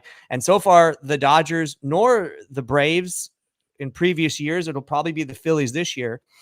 And we'll see what happens with the Phillies in a different role, because they've advanced to the CS, the Championship Series, Game 7 last season against the Diamondbacks, and the World Series as a wild card, now coming in as potentially a 1 or 2 seed with a bye. I don't know if that plays the same formula there. So I'm looking at starting pitching to answer your question, Dave. I know it's a long-winded answer, but Yamamoto's still only throwing 4 innings. He'll have 1, maybe 2 more opportunities to try to get up to 5 or 6. They're going to need him to do that. They're going to need him to pitch the way he pitched against the New York Yankees in the Bronx at Yankee Stadium earlier this year before he went on the IL. If he can do that, he's your number 1 starter in the postseason. That's a guy that can dominate. He's a 3-time Cy Young Award winner in Japan. That's a guy I think is your ace, and you can ride through the playoffs, especially because he didn't have 100+ innings on his arm because he was on the IL for most of the season. Now you have Jack Flaherty, who both the Tigers and Dodgers have been grinding out there this whole year, but now he went from maybe your 3 or 4 starter to your number 2 starter. No question. And last 2, even though he got the win yesterday, it was a lopsided 20-4. He gave up 2 home runs, 3 runs to the Marlins by like the 4th inning. That's not great to me. He got crushed by the Braves his start before. They need to wrap that guy in bubble wrap, because it doesn't even matter these final 2 starts. What matters is the postseason with him. He has had a good year, but we don't know. This was a guy who wasn't even on the Orioles starting rotation playoff roster last year, and was coming out of the bullpen in the postseason. So hopefully he is going to pitch the way he's pitched all year. But there is some question marks there that worry me. And then the biggest one, Dave, to your question, is who's your number 3 starter right now? I think it's Walker Buehler, but this ain't 2018, 2019, 2020, 21 anymore. This is 2 Tommy Johns, reconstructive surgery on the UCL elbow Walker Buehler, who still has that fight in his dog in him, but he hasn't been able to locate. He's struggled at times. He struggled against bad teams. The encouraging sign was he had a good start against the Braves, who at the time they faced him were in the playoffs, were a playoff team, still could be, although the Mets seem to be pulling away now. But if Walker Buehler can pitch anything close to the Walker Buehler of 4 or 5 years ago, to the Walker Buehler of 2020 when they won the World Series, and to me, he was the ace on that staff that year. If he can pitch like that, they got a shot. Because that's 3 good guys, and I think Kershaw will come up and try to give you everything he's got as like a 4th starter, or you go Landon Knack, or you piggyback the 2 of them. Maybe, but I'm looking at guys like Aaron Nola and Zach Wheeler in Philadelphia. I'm looking at Dylan Cease and Darvish, Joe Musgrove in San Diego. That's pretty strong. That's a scary trio of pitching. I'm looking at Zach Gallen, Merrill Kelly, Jordan Montgomery, who just won a World Series.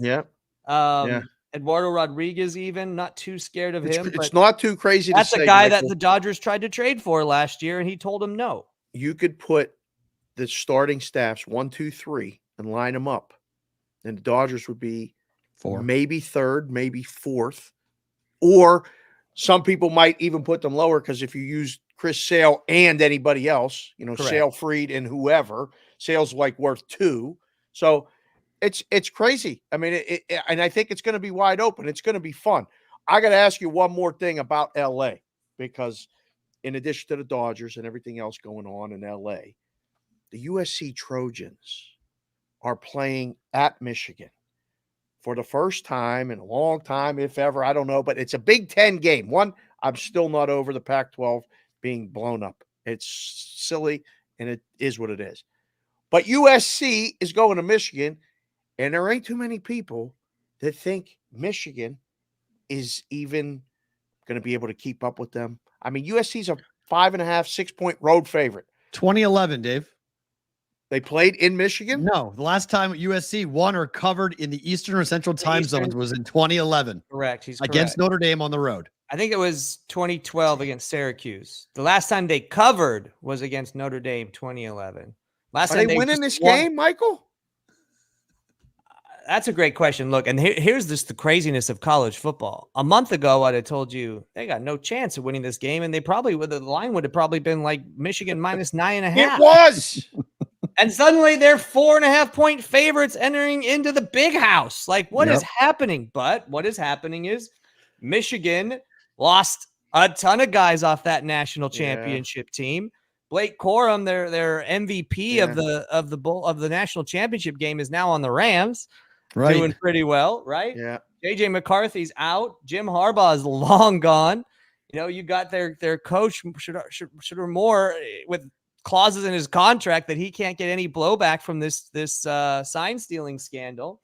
And suddenly you have a Michigan team that doesn't know who they are yet in the post Harbaugh era. They lost a lot of guys, and they haven't figured out who their starting quarterback is. Alex Orji is going to give it a shot this week. And the crazy thing with USC is this defense might be for real. Danton Lynn might be the answer to every question Lincoln Riley has ever been asked for the last 2 seasons. Real. I mean, that's what he said going in, right? This is my dream staff. I went to bed dreaming of the 5 coaches on defense I wanted, and I got them all. That's what happens when you have money. You go and get the guys you want. And, but maybe the best DC in college football was just up the road at UCLA. So you go ahead and bring him down. Michael, they tackle. USC is tackling people. This is amazing. Fundamentals. Now, here's the thing.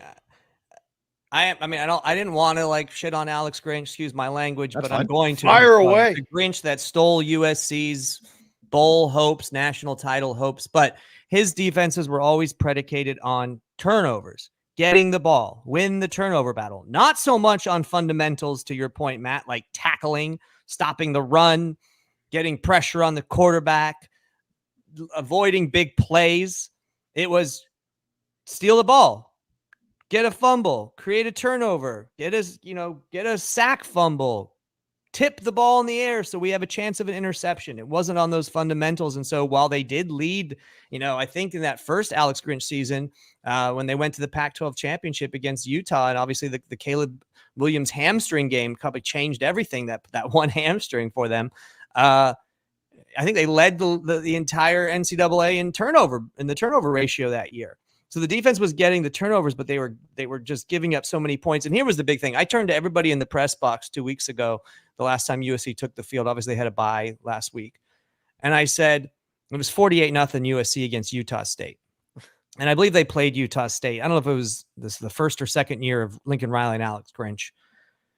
And I said, I think they gave up 14 points. And I said, what would the score be if Alex Grinch was still here?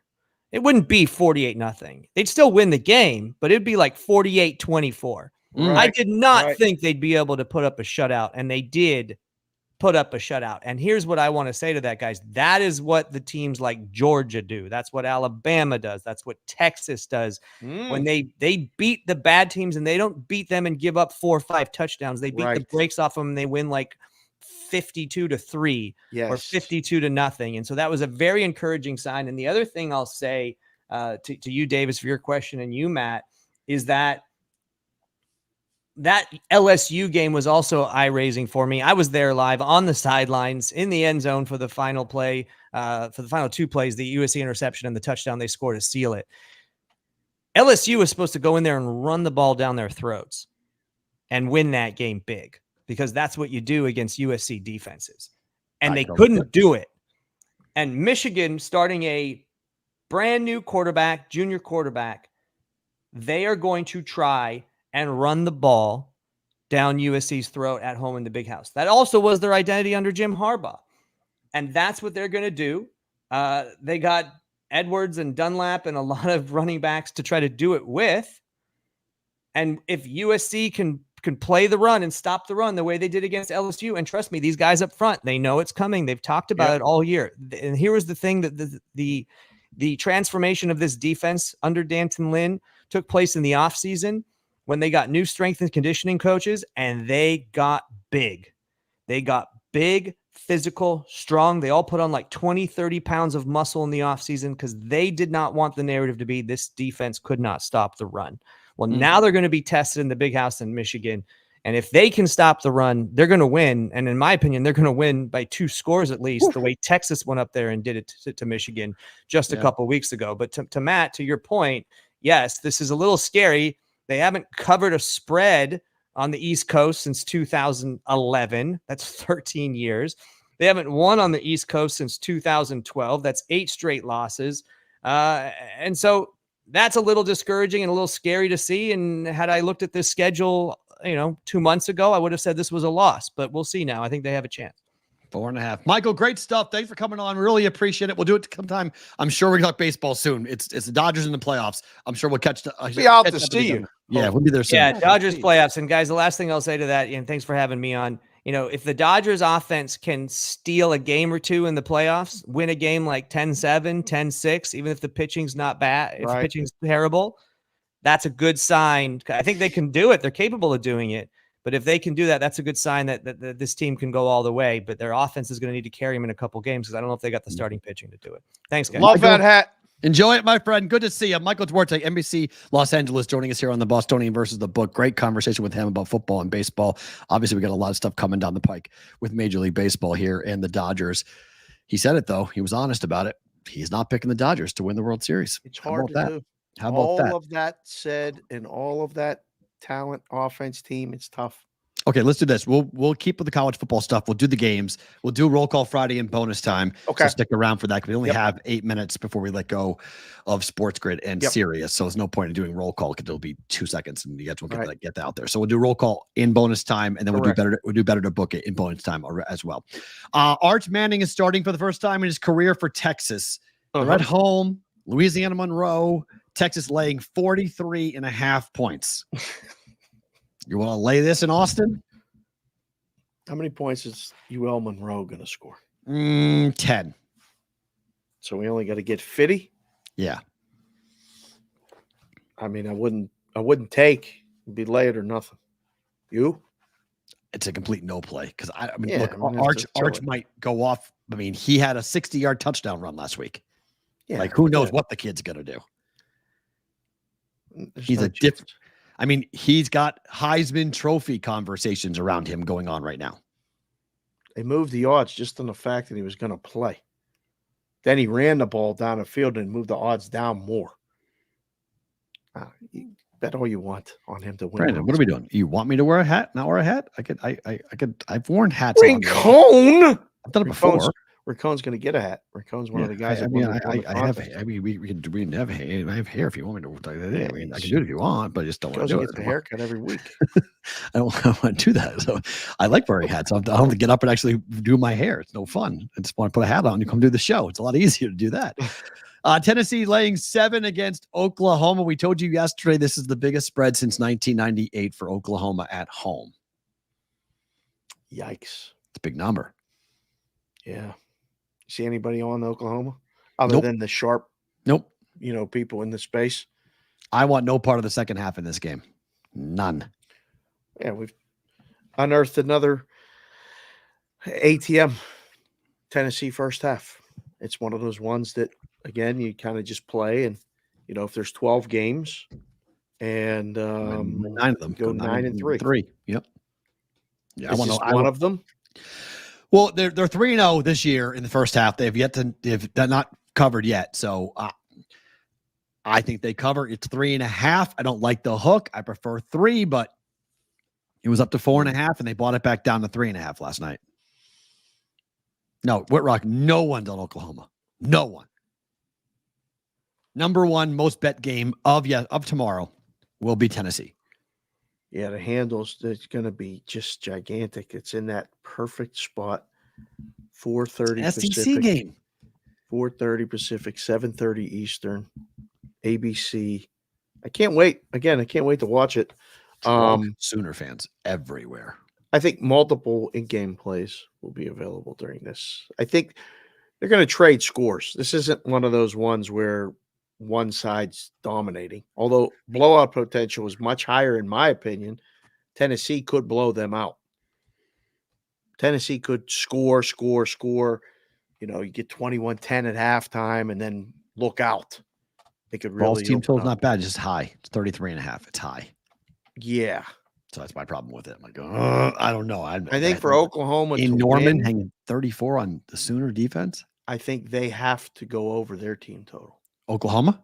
Yeah. It's 24.5. Yeah. Yeah, I think they have to score that many points to win. Yeah, I would agree. We were talking about USC there, 4.5 now against Michigan. Money coming in on Michigan. Yeah, it makes sense. How low is this going to get? Let's click refresh there. I mean, if I get 3, I doubt I'm getting there, but I get 3. You're not getting 3. You're talking about. I mean, you should run your own book so you could get these crazy lines that you want to get. Let me hit refresh here. 4's the bottom. Well, we're almost there. No, we're there. 3 places. Wow. I might get 3.5. You said 3. I know, but I might get 3.5. Okay. No, you could buy it to 3.5 right now. Oh gosh, that's not expensive. 3.5 to 3 is going to be minus 140. They juice those. Yeah. Yeah, that's gonna be expensive as hell. Yeah. Wow. I don't know. This again. He talked about USC's defense. Michael did. That's the story of this game. Agreed. USC under's probably a good play. Under's a good play. If USC's defense is for real and they are not, Michigan's not going to be able to run the ball, Michigan's not going to score. That's that simple. That's the handicap. Yeah. The game can be won 21-13. Legit could end up that low of a game. Agreed. I think it's true. That's the entire story of the game, and we'll know quick. And what time is this game? 12:30. Good. CBS. Big Ten matchup. USC at Michigan. Say it again. Pacific. 12:30 Pacific. Wow, it's in the 3:30 window, in the 3:30 Eastern time window. Wow. Yeah. Okay. That's the I forgot about that. They moved that. That's not the SEC window. It's like, wow, you're going up against the SEC game of the week, but they moved that around. Forgot about that. This number flipped. We talked on Tuesday for the look ahead. Utah was favored. Now Oklahoma State's favored. Laying 1. Boys and girls in the chat, thank you guys again for being here. You waited for Roll Call Friday. We're going to do it in bonus time. Type your winner of the USC Michigan game in the chat right now. For those of you that are still here, I'm just curious. This game, who's playing quarterback for Utah? Yeah, Rising's questionable. So that's a lot of this betting movement is speculation. If he's playing, if he's not, correct. Literally flip a coin right now. I don't know enough about this game to even have an opinion. Rising is the question. Idea. Still iffy. Thank you. The number would tell me that Rising's not playing. And then finally tonight, Nebraska hosting Illinois. The last time Nebraska beat a ranked team, Frank Solich was the head coach. Wow, that's a while ago, right? It's back to pick 'em, by the way, that Utah. Okay. Oklahoma State game. All right. With a couple places putting it back up with Utah favored. So maybe he is playing. This is going to be a fun one. I've besmirched Nebraska multiple times. I thought it was too many points. Anything over 7 was too many points. So I don't think anything has changed my thought process as of right now. But the number's 9. Nebraska's -9 again. So is it really? Wow. Yeah. Is it that much of a difference to go 8.5 to 9 or 8 to 9? No. I mean, it's 8 to, 9 is a weird number, but seen this story far too many times. For who? Nebraska. Illinois or Nebraska? For Nebraska. This is Lucy. Is a spot where what happens? This is Lucy with the football. They lose outright. on their ass. Yeah, see it too many times. No GBR today? See it too many times. I'm on the dog. I didn't bet money line, but Bielema is gonna make this kid's life a living hell tonight. This is not Colorado. Okay. This is a Big Ten defense. This is a true freshman Big Ten defense. Nebraska probably wins, but 8, 9, get out of here. This is Husker fans drinking the Kool-Aid. Has to be very, very careful with the ball tonight. And he's not going to be. He's cocky and arrogant because he thinks it's easy. He's been pounding bad teams, been throwing the ball on all these bad teams, wide open receivers all over the field, running the football through gaping holes. This is not going to be the case against Illinois. They went to Maryland and won already outright. I was already on them earlier this year. I like Illinois. I like what they've done. I like Bielema. They're tougher, physical. Nebraska thinks they're going to go ahead and run all over them and throw all over them. This game goes under. Illinois will have a shot to win this game outright. They may not do it, but give me the points. Get us out of here and we'll finish this conversation on the other side in bonus time. If you guys are with us live, do not move. If you guys are watching the replay on Sports Grid TV or listening on SiriusXM, thank you for being here. We're back on Monday for a full recap. Looking forward to a big Rhythm Monday with you guys. But for the rest of you, bonus time starts now.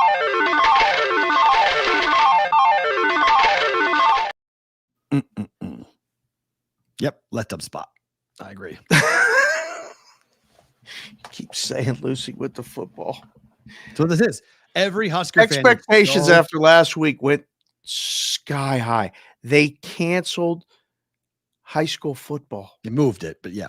Well, I mean, they moved it. I mean, they said no high school football on Friday, which is when they usually play. Yeah. You can't. So everybody in the whole state is going to be watching this thing. A lot of hype, a lot of pressure. It's a true Don't freshman. Turn the ball over. Don't turn the ball. Teaser, Roger Long. Burt ball. Yep. Burt ball. What's that mean? What? What's Burt ball? Bielema. Brett Bielema. Run the damn ball. Slam it down Nebraska's throats. Ball control. It's going to be a very boy, oh boy. I've been in the book. I've never been to Nebraska. At some point, I'm going to go see a game. But I've been in the book when these people come in with the corn husker things on their head and those GBR red shirts and all this other stuff and like the hype. Yeah. If they lose tonight outright, boy, they're going to be bummed out. Pissed off.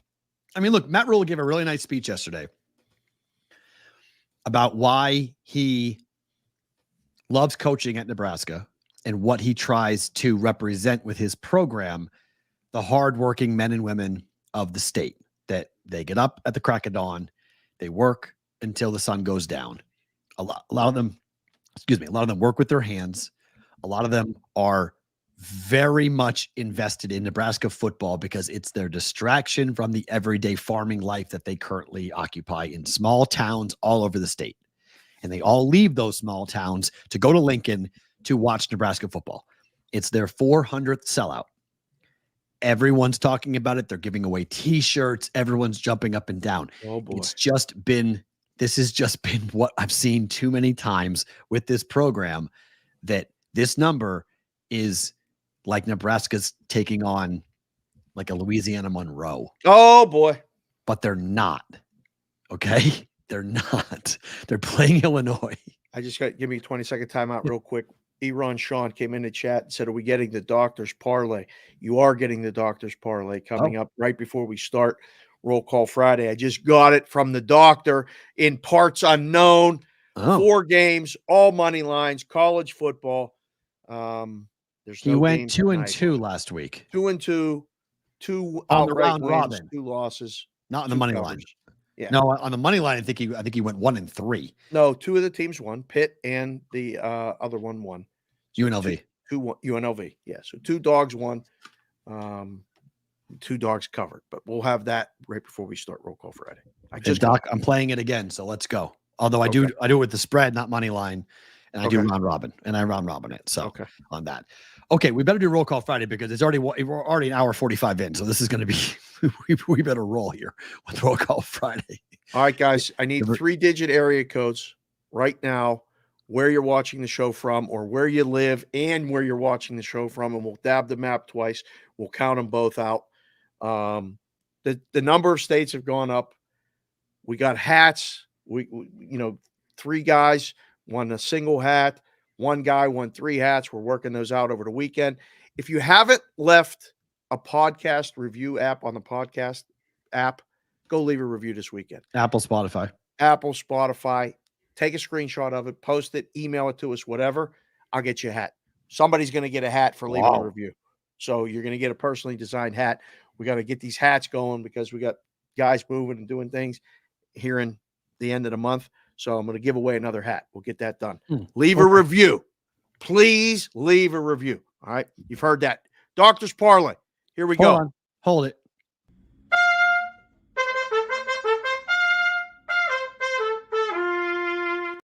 Fire. Doctor's Parlay. I wanted you to hit that when we actually started saying the names. That's okay. That's fine. Because I like to push buttons and play it again. You'll play it again. 327. That's the Kansas Jayhawks. Game number 327. Kansas is at West Virginia. Money line. All right. That's against me. I like West Virginia. Sorry, Doc. But he's playing that. On the point, what's the point money spread? line? No, right now, 331 is, let me see. Kansas plus what? Kansas is plus, hold on. It is, 327. Plus 1? Plus 1? Oh, I like West Virginia even more. Sorry, doctor. I'm against you on that one. All right, so he's got Kansas. 331 is Georgia Tech at Louisville. Georgia Tech is getting 10.5. Plus money is plus 305 is what he took on that on the money line. Okay. Right now, Kansas is only plus 105 or plus 110 if you can find it. That's ugly. All right, that's play number 2. Play number 3 is 347. Rice is at Army. Wow. A lot of quote unquote, wise guys like the other side of that. The doc always likes the opposite side of these games. Wow, that number ran to 7.5, opened at 5. Yeah, so there's mostly 7 minus 15s, but there are some 7.5s as well. Get the best points you can if you're going to take it on a point spread. Rice on the money line is about plus 200. And then the last one is game number. Boy, the doctor's writing really sucks. He really, really has bad penmanship. Always did. 399 East Carolina at Liberty. Wow. What the hell? That's also around plus 200. They're also 7.5 point dogs. Yeah. So those are the 4 games. Doc fires. You guys can fire. Optional. He plays them on the money line in a round robin by 3s and by 4. If you get 3 of the 4 right, you're going to make a nice little bag. If you hit 4 of the 4, Bonvie got some doctor work done, not things fixed. You had money to pay for it. Not saying it's a win, but it'll keep you in action. Doctor, stop texting me. It's in. Leave me alone. Doctor will be the first one. Dr. Greg down south. He's down in Central America. I'll leave it at that. That's where the doctor's at right now. So are you scrolling up? Are you putting it on the screen? What are we doing? Hit the button again, sound the alarm, play the horns, hit the.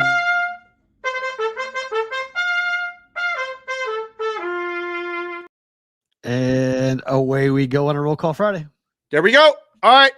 Joe TFP here every single day, let alone on Roll Call Fridays, is in 303 Denver, Colorado, LFG Steelers. I like that. TP, are you with me? Question mark. 206 Seattle, go Hawks. Congrats on sponsors. We need gas to pour on this BVB to the moon. Who has gas and what's it going to be? I like this. Who has gas? Who has gas? I had gas last night. I had terrible gas last night. It was unbelievable. I went to Buffalo Wild Wings and I got a drink of water and she had soap in the water. I drank it and it tasted like lemon.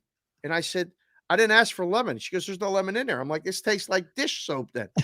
I ain't been the same since. I had gas. It was terrible. Jimmy Football, 416 Toronto, Ontario, Canada.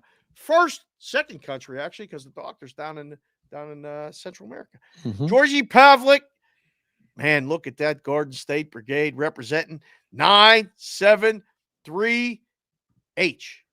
What is the H for, Georgie? I don't know. I don't know. It's in New Jersey. I don't know. Thanks, George, for being here. PB, who's now just PB, 941 Venice, Florida, 88 degrees and raining. Time for the Friday evening old fashioned. This guy's been doing it for a long, long time. He does it every week. Knows He what he's looks doing. good in that hat. He represents Vinko Martinsevich. You can count on certain things. You can count on us being here every day in the ish time. And you can count on Vinko being here from Croatia in a 385 every Friday for Roll Call Friday. Georgie Mason, 902 Charlottetown, Prince Edward Island, Canada. Good to see you again, Georgie. I'm going to have some of those PEI oysters in about 72 hours. Can't Are you wait. Really? Oh, can't wait. Oh, yeah. Going to Canada? No, this the PEI, that's a very popular place for oysters to be brought down to New England. So Okay. There's Chris Covey, 843 Johns Island, South Carolina. Thank you for being here, Covey. Kevin Roper, 601 Hattiesburg, Mississippi, 91 degrees and sunny. Ready for some cool football weather. not yet. Roper, you're Mississippi. You got about a month to go before you get that. Here we go. That was the weather portion of the show. Chef Benny. Whoa. Chef Benny is not where he usually is. He's in 304 Charleston, West Virginia, waiting in the airport to head home to the 401, but delays. Mm. Talking about delays. Timmy Cooley-Ross, 2000, Sydney, Australia. Timmy, I hope you enjoyed a fellow Aussie yesterday on the show. Bjorn killed it yesterday. If you guys haven't seen it, you want an industry, how someone travels the world in this business and ends up in America at some farm in Michigan yesterday. That was pretty cool. But it was a really good conversation from an Aussie, and apparently kangaroos do punch people. Go watch that interview. It was great. Doogie! I ain't never seen Doogie here before. On the X, Twitter, Yeah. 781. Hello, Doogie. Thank you for being here. Where is 781? Does anyone know? I don't know. That's a nice picture. I don't know where to Boston. Boston? That's the new Boston area code. I should have known that, but that's the new Boston area code. 781. Yeah. Wow. That's Boston Okay. right there. I thought that looked like the 80s in Boston. That's an old school. Jeez, all right. Where's that? Dude, Is it thank- Vegas? Hold on. Is that Vegas? Or is I that can't Boston? know. I don't That know. might be Keep Vegas. moving. Come I on. don't know. That might be Who's Vegas. next? Joey Hines. Look at this. I feel like Joey's looking right at us. Hi, Joey. 215 Philadelphia. Great to see my Jets win last night. Congratulations, Jets. 215. Speaking of which, Joel Embiid is back. That's great news. They're still going to lose in the second round of the playoffs. Damn it. Corey Macbeth, 402, Omaha, Nebraska. Cornhusker thing there. I like that. Timmy Campbell, TC. Great story about picking up that Syracuse orange guy and dropping his shoe. He's in the 814 PA. Rosie, 415, San Francisco, California, reporting from the 916 Sac County today, heading to Reno for some Whispers Advantage play. Hello, Whispers. Cloud MB3, 517, Adrian, Michigan. Well, good luck to the Wolverines there, sir. E-Rod Sean, 703, Centerville, Virginia, 84 degrees. Gorgeous. Looking good, E-Ron. Deuce Daly with the dog wearing the hat, the 978, Lowell, Massachusetts. See you Absolutely guys in love it. 48 hours. Oh, yeah. Daniel G, 989, Saginaw, Michigan. Those gritty Tigers. We gonna do the damn thing. Look at this. The 313 is very excited. They won't be after Michigan gets smoked tomorrow, but the Tigers got to keep winning. CBW 315, Oswego, New York. This is the Syracuse minus 8.5 portion of the show. I'm You with guys you, CBW. You guys are about to get housed by Stanford tonight. Housed? No, but their wideout's going to go crazy on them. I Oh, can't wait to watch this game. It's going to be fun to watch. It will be a fun watch. Yeah, tonight. ATL Coos 404 ATL ILL. Illinois? Is that Illinois. what that stands? Atlanta. I love. Oh, I don't know. ILL. He said he misfired. Pavlik said he just misfired. Hillside, New Jersey. There we go. All right. Thank you, Georgie. 973 Hillside, New Jersey. Appreciate you, sir, for being here. Francisco Ochoa, 951 Hemet, California. I see rain. I heard rain this morning. Oh my God. What was that noise? I got woke up at 6:30 this morning thinking I was literally checking outside. I thought my house might be in the Wizard of Oz. Thunder claps that I haven't It was heard wind in and months. hail on top of my house. I literally was like, that? are we dying? That was end of the world type stuff this morning. It was nuts. 6:30 was crazy. Incredible. Yeah, crazy pop-up storm through Summerlin. It was wild. I thought I was dreaming. I really did. I didn't open my eyes. I was like, what is all that noise? And where am I at right now? Chevy P, 613, Ottawa, Canada. Thank you for being here, sir. My man, he's here every single week. Every single week. Scott Bartholomew, 907, Ketchikan, Alaska. It's one of my favorite things. I tell people, we have people in Alaska listen and watch the show every day. They're like, no, you don't. Yes, we do. He's right here. Bartholomew. Fish Killer, 73, 540, Roanoke, Virginia, 81 degrees. Happy, hokey, homecoming weekend. It's already homecoming in places? Yeah, sure. What would that be? Easier wins. VTech going to beat Rutgers. Heard it here first. Wow. J Dow bets 410, St. Michael's, Maryland, looking at UFC 309, Jones versus Stipe. Hopefully Aspinall. Tickets at MSG on 11/16. Sounds like a great time. Last fight. East Coast live show. Have a good weekend, Brigade. I like the way you think, J Dow. Tell Mrs. KD Dow that I said hello, please. Kyle Meyer, 541. Eugene, Oregon. Go Ducks, Hawks, and Mariners. That's a hell of a parlay right there. Mark Schilling, 314. St. Louis, Missouri. JC from KC, 216. Cleveland, Ohio. Go Royals and Orioles. What? Because of the Twins. Oh, yeah. All right, fair. The Shrew, 916, Sacramento, California. Good to see you, Shrew. Get them picks in. Jordan, 1-star. Gorov, 702, Las Vegas, Nevada. The autumn wind is a raider. And they win Sunday. They win, but probably don't cover. Fine Andy for them. Caston, 702, Vegas. Call me Jared. Look what Call Me Jared did. He took the picture of awesome. his hat that he's going to get because we got Chicago John, the Browns hat. He made it his avatar picture. He's in the 330, Youngstown, Ohio. Have a great weekend, boys. New profile pic, new lid. Let's go. We'll send you a text. Get the shipping information. Get you that hat. JR33312, 702 Vegas. Johnny Parlay, originally from the 513 Dayton, Ohio. Have a great weekend, all. Final 3 LV Aviators games at the ballpark this weekend. Just try to get over there. Fireworks Push that show. to the kids. It's fireworks show tonight, is it? I don't know. Friday night, usually fireworks night. That's not a bad idea. See what Jess and the girls want. Jess and the girls. I realize my other two aren't here. I just realized that right now. And the girl. The girl. Jim Montgomery, 215, Philly Burbs, 81 and beautiful. That sounds like a nice day. John, 724, Greensburg, PA, other side of the state. Ryan Coot, 2 O's, 1 small T. 660, Tipton, Missouri. 94 degrees in Missouri right now. Man, Hot Midwest. Hot Midwest. Yeah. Kevin Whitrock, 319, Iowa City, 90 in sunny. Go Hawks. Bring home the pig. You better Under. hope they win. Boy, that'd be like a sweep. Minnesota loses that and lose a Viking. Man, Under. tough weekend. Santana, 928, Yuma, Arizona. Vamos, Serpientes, Cardinals outright. Beat the Lions? Ooh, we'll have that here at Better to Book It. Eric Comrade, 270, Western Kentucky, watching on the phone. Hi. Thank you. Watching on the phone. I like that. Hopefully you see the chat too.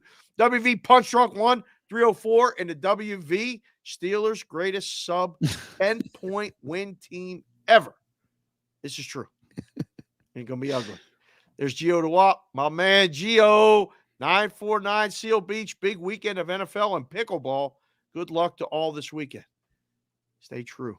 Raymaker 512-412, Pittsburgh, PA. He's going with the Chargers. Thinks the Chargers are going to win. Take the points. Tease them up. JC from KC. Horn. Roger Long, senior member of the brigade, Sir 765, Clinton, Indiana, 88, and Hazy. That's the only person who used Hazy. Raj, I love it. JPC the 4th, 313. You know where that's at. Detroit, Michigan. The Juice, 602. Phoenix, Arizona, 88 degrees. Royals, money line parlay with Illinois, plus 8.5. Don't mind it. Not a bad play there. Sweet Lou. Sweet Lou. We follow Sweet Lou on the Twitter. Sweet Lou's a very good writer based in New Jersey, watches the show. Appreciate the hell out of you always tweeting the show and all that other stuff, Lou. Got to have you on the show. 732. How do you say this? Iceland, New Jersey. Iceland. Yeah, Iceland, I think it's it. Iceland? I don't know. Looks like Iceland. New Jersey. Sluka, RIP Freehold Raceway. Another horse track closed. We talked to Adam yesterday about the horse racing industry. Freehold, we had guys that used to bet it in Vegas every day that it ran. I can't believe it's closing. Mikey Awesome, one of the wrenches. Unbelievable job with the MTV Raps, BVB Raps thing. He did this, put together a compilation, me peeing my pants and everything from the Bob Uecker quote. 757 ODU, Brigadeville, Virginia. 1 week till BVB hat will make the trip to England to drop the oldest off for his master. Wow. Across the pond. I thought taking the kids to New Jersey was something. Oh, my goodness. Congratulations. This king of car seats. 612 Farmington, Minnesota. Happy Friday, everybody. Happy Friday to you, the missus, and all them kids and all them car seats. Get your picks in and make sure they're in order. You're doing a good job of that, by the way. Pierre in the cut, 317. Indy, let's go Fever. Oh, now you're on board, Pierre. Okay, I see how you work. Good luck with the Colts this weekend. You're going to need it. Delco Mike, 610. Glen Mills, PA. Dogs are barking this weekend. Hashtag go Birds. Oh. Better, I don't know who's calling in plays for you, Delco Mike. Josh Wissay, 215, Temple University. Go Owls. I forgot Temple was even playing. Nothing personal, but that's fine. Ian Lights Out, 718, Brooklyn, 78 and sunny. Look at this. We got this whole tri-state area, Northeast, Pennsylvania, New Jersey, New York. Look at Long Branch, New Jersey, 732. Tim Muccio, 77 degrees and sunny. Enjoy the local summer. It's coming to an end. G. Berg, Lair, what's up? 716, Buffalo, New York. Tommy DeLip for mayor. B-Low, go Bills. Buffalo. Bills play on Monday. Expect to see Tommy DeLip back on Monday. Nice. Let's go. Trying to get him lined up. Good. Marcelo Unda, 504. NOLA. That's for New Orleans. NOLA, a wonderful autumn, 90 sunny day. Your boy, maybe in the Superdome on Sunday versus your Birds. His team has woken up. Who Dat Nation? Chopper style is back. I love it. Got to get you them hats, Marcelo. We'll text you on Sunday. Ain't texting you later because an admin or watching for the picks. Dawn-Farrow, 928 Yuma, Arizona, 90. Saw the incredible Ohtani moment while in lunch. Had a smile the rest of the day. Best part of the week. Have you guys live on YouTube, phone on the speaker while working. Hashtag don't miss the BBB show. That a boy, Dawn. Thank you, sir. Look at this. What does this say? Does that say South Dakota? Aberdeen, South Dakota? Black Pearl. Thank you for being here, sir. Bears fan, question mark. I don't know. He's asking me or you. I don't know that. Who are we asking? If it's a Bears fan. I don't know. Well, I think the Bears are live to win the game. I really, really do. I do. I know. Just saying. Go Colts. Santiago Garza, 970 Grand Junction. Sorry, guys. Haven't been on live for a while. Super busy with work. You don't ever have to apologize, but thank you for being here, Santiago, which is a good thing. But always watching on replay. Thanks, guys, and keep up the great work. If you watch the show on the replay, one, we appreciate you. Two, leave a comment. Something I said, something he said, something somebody else said. Just leave a comment. Anything. Can say anything. Adam Pyatt, 319 Cedar Rapids, Iowa. 91 here. Too damn hot. Sell the Twins pull ads. A lot of people apparently feel like this. Sorry about that. St. Louis Ray, 314 at Duffy's Tavern. Wow. Lincoln, Nebraska. Getting fired up. You know that place? Oh, yeah. Of course I know that place. Duffy's? Yeah. Duffy's a popular pregame watering hole in Lincoln. Well, if it's popular, why did St. Louis Ray say go Illini? Because he's from Illinois. He's an Illini fan. He's in Lincoln going to the game. 314 is Missouri, I think. Yeah, it's where he's from, but he's at Duffy's Tavern in Lincoln, Nebraska. All right. He's going to the game tonight. All right. Illinois enjoy the game. It was at Nebraska. Enjoy the game. Blaze T1. I don't remember seeing Blaze in here before. If you're new, he's been here. Blaze has been here. Okay. Yeah. I was going to call him a recruit. First time people were recruits. Come to the brigade. Join.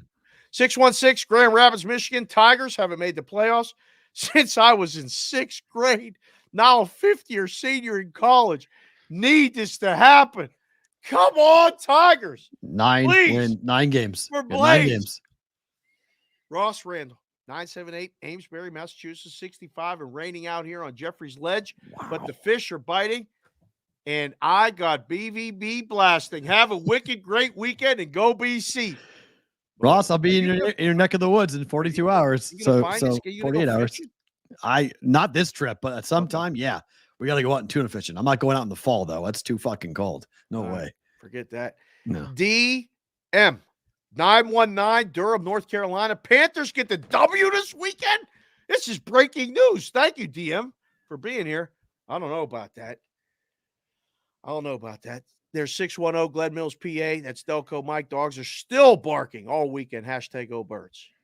Sharpie _RW 303 Denver. Hats always. Aiden Thomas looking good. Aiden 806 Lubbock, Texas. Red Raiders -3 against Arizona State tomorrow. Interesting. Okay. Interesting game. Okay. We're dropping that one in there. There's Tim Hazinga 616 Grand Rapids, Michigan. This Michigan brigade is really starting to really show up. I love it. Showing up, showing out. Sonic, the wrench, amazing work this week with the different overlays, with the different sponsors. Thank goodness you're doing what you're doing. We so appreciate you. The preview thing on the Twitter, amazing. Again, 602 Phoenix, Arizona. Football Guy 97, 717 Lancaster, PA, 82 and sunny. Thanks for that nice note this week. Unbelievable. Thanks for keeping showing up. D Stout 19, 507 Pipestone, Minnesota. Good luck to your Vikings this weekend, sir.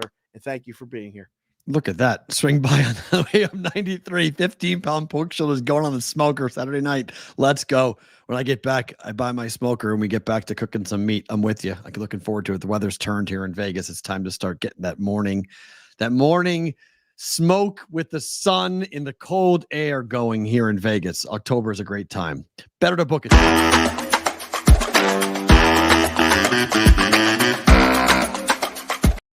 All right, better to book a time. We start with the Lucy with the football game. Illinois +8 against Nebraska. I think they have a chance to win the game outright. Oh, I think so. I think this is a bet. Not totally sold, but I'd rather have this than lay it. And they've already put a Big Ten game on the road and won it against Maryland. So they're already Nebraska hasn't left Lincoln yet, and they haven't played a Big Ten team yet. So this is going to be a big step up in competition for the freshman quarterback Dylan Raiola for Nebraska. I think Stanford goes into the the D. Sorry, you people are going to get mad at me because your guys are all very smart people. So I don't want to misspell your team name because you get very mad at me. +9 Stanford on this.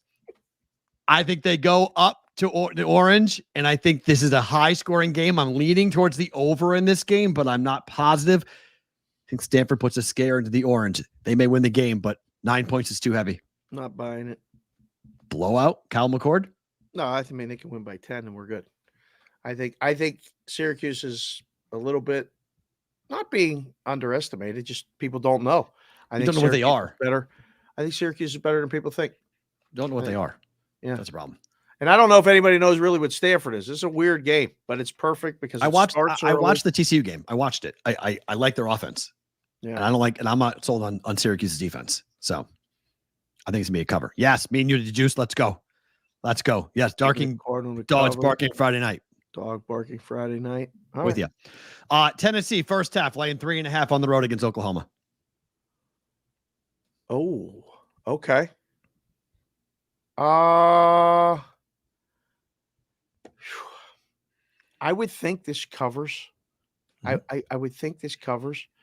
I cannot believe what Tennessee has on deck. I feel like they have to start this game fast. Like they have, they have so many hard games coming up. This one has to, like, the national spotlight is on it. It's a big game down in Oklahoma, and he knows them better. I mean, he was there. Yep. So I like this bet. This is a bet. Packers +3. Packers +3.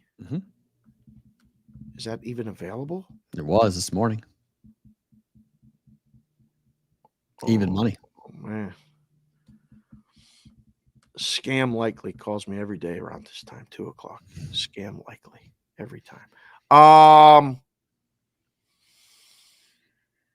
And ain't going to be no more 3, so you got a good number. I think this is a bet. I think win the game outright. Yeah. Let's go, Pack. Do you have a Titans hat? What? Do you have a Titans hat? Yeah. You ever wear it? I used to like the Titans. I did until they hired the Callahan. Once they hired the Callahans, I was like, burn that fucking thing. Not personal. With them, it is. Fuck them, both of them. Whoa! Well, it is personal. But it is personal with both of them. Yes, it is personal. Yes, that is personal. And by the way, DraftKings is at 3 right now for the Packers. Oh, over there. So if Wow. you want to go get that, you can. Yeah, I completely agree. How are they favored over anyone? It's a great question, and it's Will fucking Levis on top of that. Yes, agreed. They were favored Broncos. week 1. This number's too heavy. I like Sean Payton getting this kid ready to go here in week 3. Broncos lose, Broncos cover. Wow. This is riding that trend that NFL favorites are not doing well. They're 8-1 this year, 6 points or more. I'm completely opposite you with this. I will book this one. You think I a think blowout? Tampa wins this game easy. I like Tampa. I mean, I like the Bucs a lot. I just don't like them this week. I like them last they week. struggle on the road. I had them outright last week against the Lions, and I thought that was great, and they played really well. But I think the Broncos keep this game close. This is a typical letdown spot for the Broncos. Sorry, for the Bucs and for Baker Mayfield after a big win on the road last week. Houston laying 2 Against the Vikings. Yep, fading the Vikings. Yeah, I'll say this is a book it for me. I think the Vikings are the side as of right now. I got to shout out JC from KC with the line of the day. Ohtani scored more runs than the Patriots scored points. That's true. He scored 4. Patriots scored 3. 4-3. How many points your team scoring Sunday? 10, Steelers? 7, 8. Steelers, you mean? Yes, Steelers. I don't know. They probably win 17-14. Yeah, so you and I are opposite. I like the Colts. You don't. I like the Broncos. You don't. I like this. I like the Texans. You don't. I like the Saints this weekend and the Packers. Yeah, thank God we didn't do the contest. No, you're gonna be fighting today. Knockdown, drag out affair. We could be impossible to find 5 games. I like the Saints. I mean, I think people are. I think the Eagles. I wouldn't pick that game. They're not good. Saints are not good. I mean, the Eagles are not good on the road. 1-4 as a dog last 5 games for Jalen Hurts. Thrown a pick in 7 straight games. Jalen Hurts has. Are you more excited for the Saturday college slate or the Sunday? 100%. Without a doubt, Saturday is way better. It's not even close. Way better. So many. Like, I don't know who needs to hear this, but like, there's the college has so many engaging stories. Oh, there's so many better games. Like, I don't know, but Sunday is going to be I don't know. Pay attention and watch a couple of the games and stuff, but I don't know. I don't think it's close. Oh, I'm so psyched for tonight. Friday night, 2 games tonight to watch. Then you got games all day tomorrow. I mean, Tennessee, Oklahoma is going to be a barn burner. I can't wait to see let's see what the kid looks like, what Arch Manning looks like. Let's see how he starts. First start for him with Texas. I mean, we got ranked teams all over the place. We've got some really interesting. UNLV's on a bye, so we get to that they're not playing, so they get a chance to rest, and then they play Fresno next week. Yeah, not even a question. Saturday games are awesome. Favorite thing about today is what? Well, I mean, we got to talk about baseball on a Friday. It's kind of it's already my favorite thing about today. But the rest of tonight, we got a lot of teams fighting for positions. And we got to see history yesterday, right, with the baseball. Minnesota's playing Boston. Detroit's playing Baltimore. Seattle's playing Texas. There's great baseball games tonight. The Phillies are playing the Mets. Tonight, my favorite thing about today is the baseball. I will be excited to watch the baseball along with the Nebraska-Illinois game. That will be on the other TV. But it's just a precursor to a tremendous weekend. I mean, a great show and a really good week of shows is my favorite thing about today. I think agreed.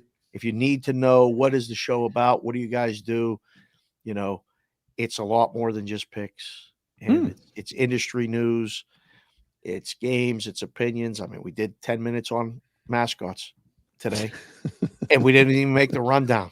So, we did a whole summer of pictures of mascots and got some unbelievable stuff. And at the beginning of the show, I shouted out Maverick. At the end of the show, I'm going to shout out Maverick. It's great. Brooks said the show is weird. That's going on a T-shirt. That's going in the white. It's on his T-shirts. It's on Tuesday. Yeah. I'm going to get one more made this afternoon. That's where I'm headed. Yeah, the show is weird. Look, I think a lot of you have probably done long distance relationships in your life at some point in time, but it's not easy. It's as an adult, as a father, I think it's easier for me because of technology and because you can do FaceTime and can have conversations. And even though someone's 2,000 miles away, it feels like they're still part of your life, but they're not here. So I'll get on a plane tomorrow night to a red eye. Looking forward next week, Monday, Tuesday, Wednesday, Thursday. I'll be in New Hampshire. So I'll be in the basement doing the show in New Hampshire. You guys saw it over the summer. We'll do it again this coming week. But favorite thing about today is just like you have like in my house, I have like a countdown to like when I'm going to see Amanda again. And so I see her again on Sunday morning. So I'm very excited to get on a plane and head on out if we get all the stuff in. And the other thing is that it's been super fun to watch you guys do the picks. And so keep it going here, you millions of people. Like, let's keep everything running smoothly. We haven't had any snafus at all so far to start football for the proxy service, and that's awesome. What, you're mad that I'm jinxing it? No. What are you mad about? I don't know. Well, no, it's fine. So it's just keep doing what you're doing. We got off to a good start. I don't believe in jinxes, like you know, so I don't worry about these things at all. Right. And if you guys are with Survivor and you're alive in Survivor, I mean, this is awesome because it got real really fucking fast. Like the value of your entry went from $1,000 to like $7,000 in 2 weeks. Like you've got a tremendous. Yeah, it's crazy. You're alive. Okay. You're alive with less than 4,000 entries. If you have a Survivor play, like, let's go, because we thought the thing was going to end fast last year. It didn't. I don't know. It might end fast this year. If the Bengals lose, if the Bucks lose, just be real careful with those two. Just be real careful with the Bucks. I'm just telling you right now. Bucks and the Bengals, be really, really careful. What do you mean? The Bengals are winning this week. I would agree, but the Bucks, I'm already seeing people putting in their Survivor picks with the Bucks. It's going to be a very popular pick. You're right. It's probably going to be the Bucks and the Raiders. Probably be the two most, same time as always, Jimmy Football. Monday is different. Monday won't be early because there's no class. I'm obviously going to be on the East Coast. So no class on Monday. So we can pretty much, as long as I'm out by like 4:00. So I have to meet my mom in Portsmouth, New Hampshire for dinner. She leaves to go to Italy. We'll start at 10:30 Pacific. Yeah. On Tuesday morning, she goes to Italy for 2 weeks. Oh, so we'll start at 10. I have to go say goodbye to 1 o'clock and be done. I got to go say goodbye to my mom. So she's leaving to go to Italy for 2 weeks. So need to go see goodbye to her and to watch her. So that's the only time I'm going to see my mom when I'm home. 1 o'clock Eastern on Monday? Yeah, sounds right. 10 o'clock Pacific? Perfect. Yeah, we'll do that. And then Tuesday, again, probably somewhere a little bit later than that, 2 o'clock, maybe. Close, 2:30. maybe. Yeah. 2:30 Eastern. And then Wednesday, same situation.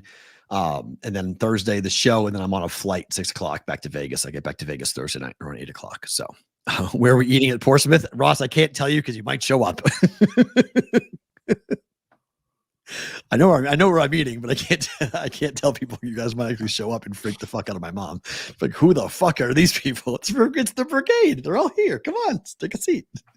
At some surf in Portsmouth. Ross, I'm not eating there. Okay. Interesting. Maybe we need to take a look at that. Maybe I'll tell Amanda. Maybe we need to move the reservation. I don't know. That's interesting. I didn't know. He's Dave. I'm Matt. Have a phenomenal weekend. Monday, huge recap on a Rhythm Monday. James Centaur will join us. We'll talk about Monday Night Football. There's 2 games on Monday, guys. 2 games on Monday. So big double NFL and a recap weekend on Monday. Hope to see you all here for a Rhythm Monday for BVB.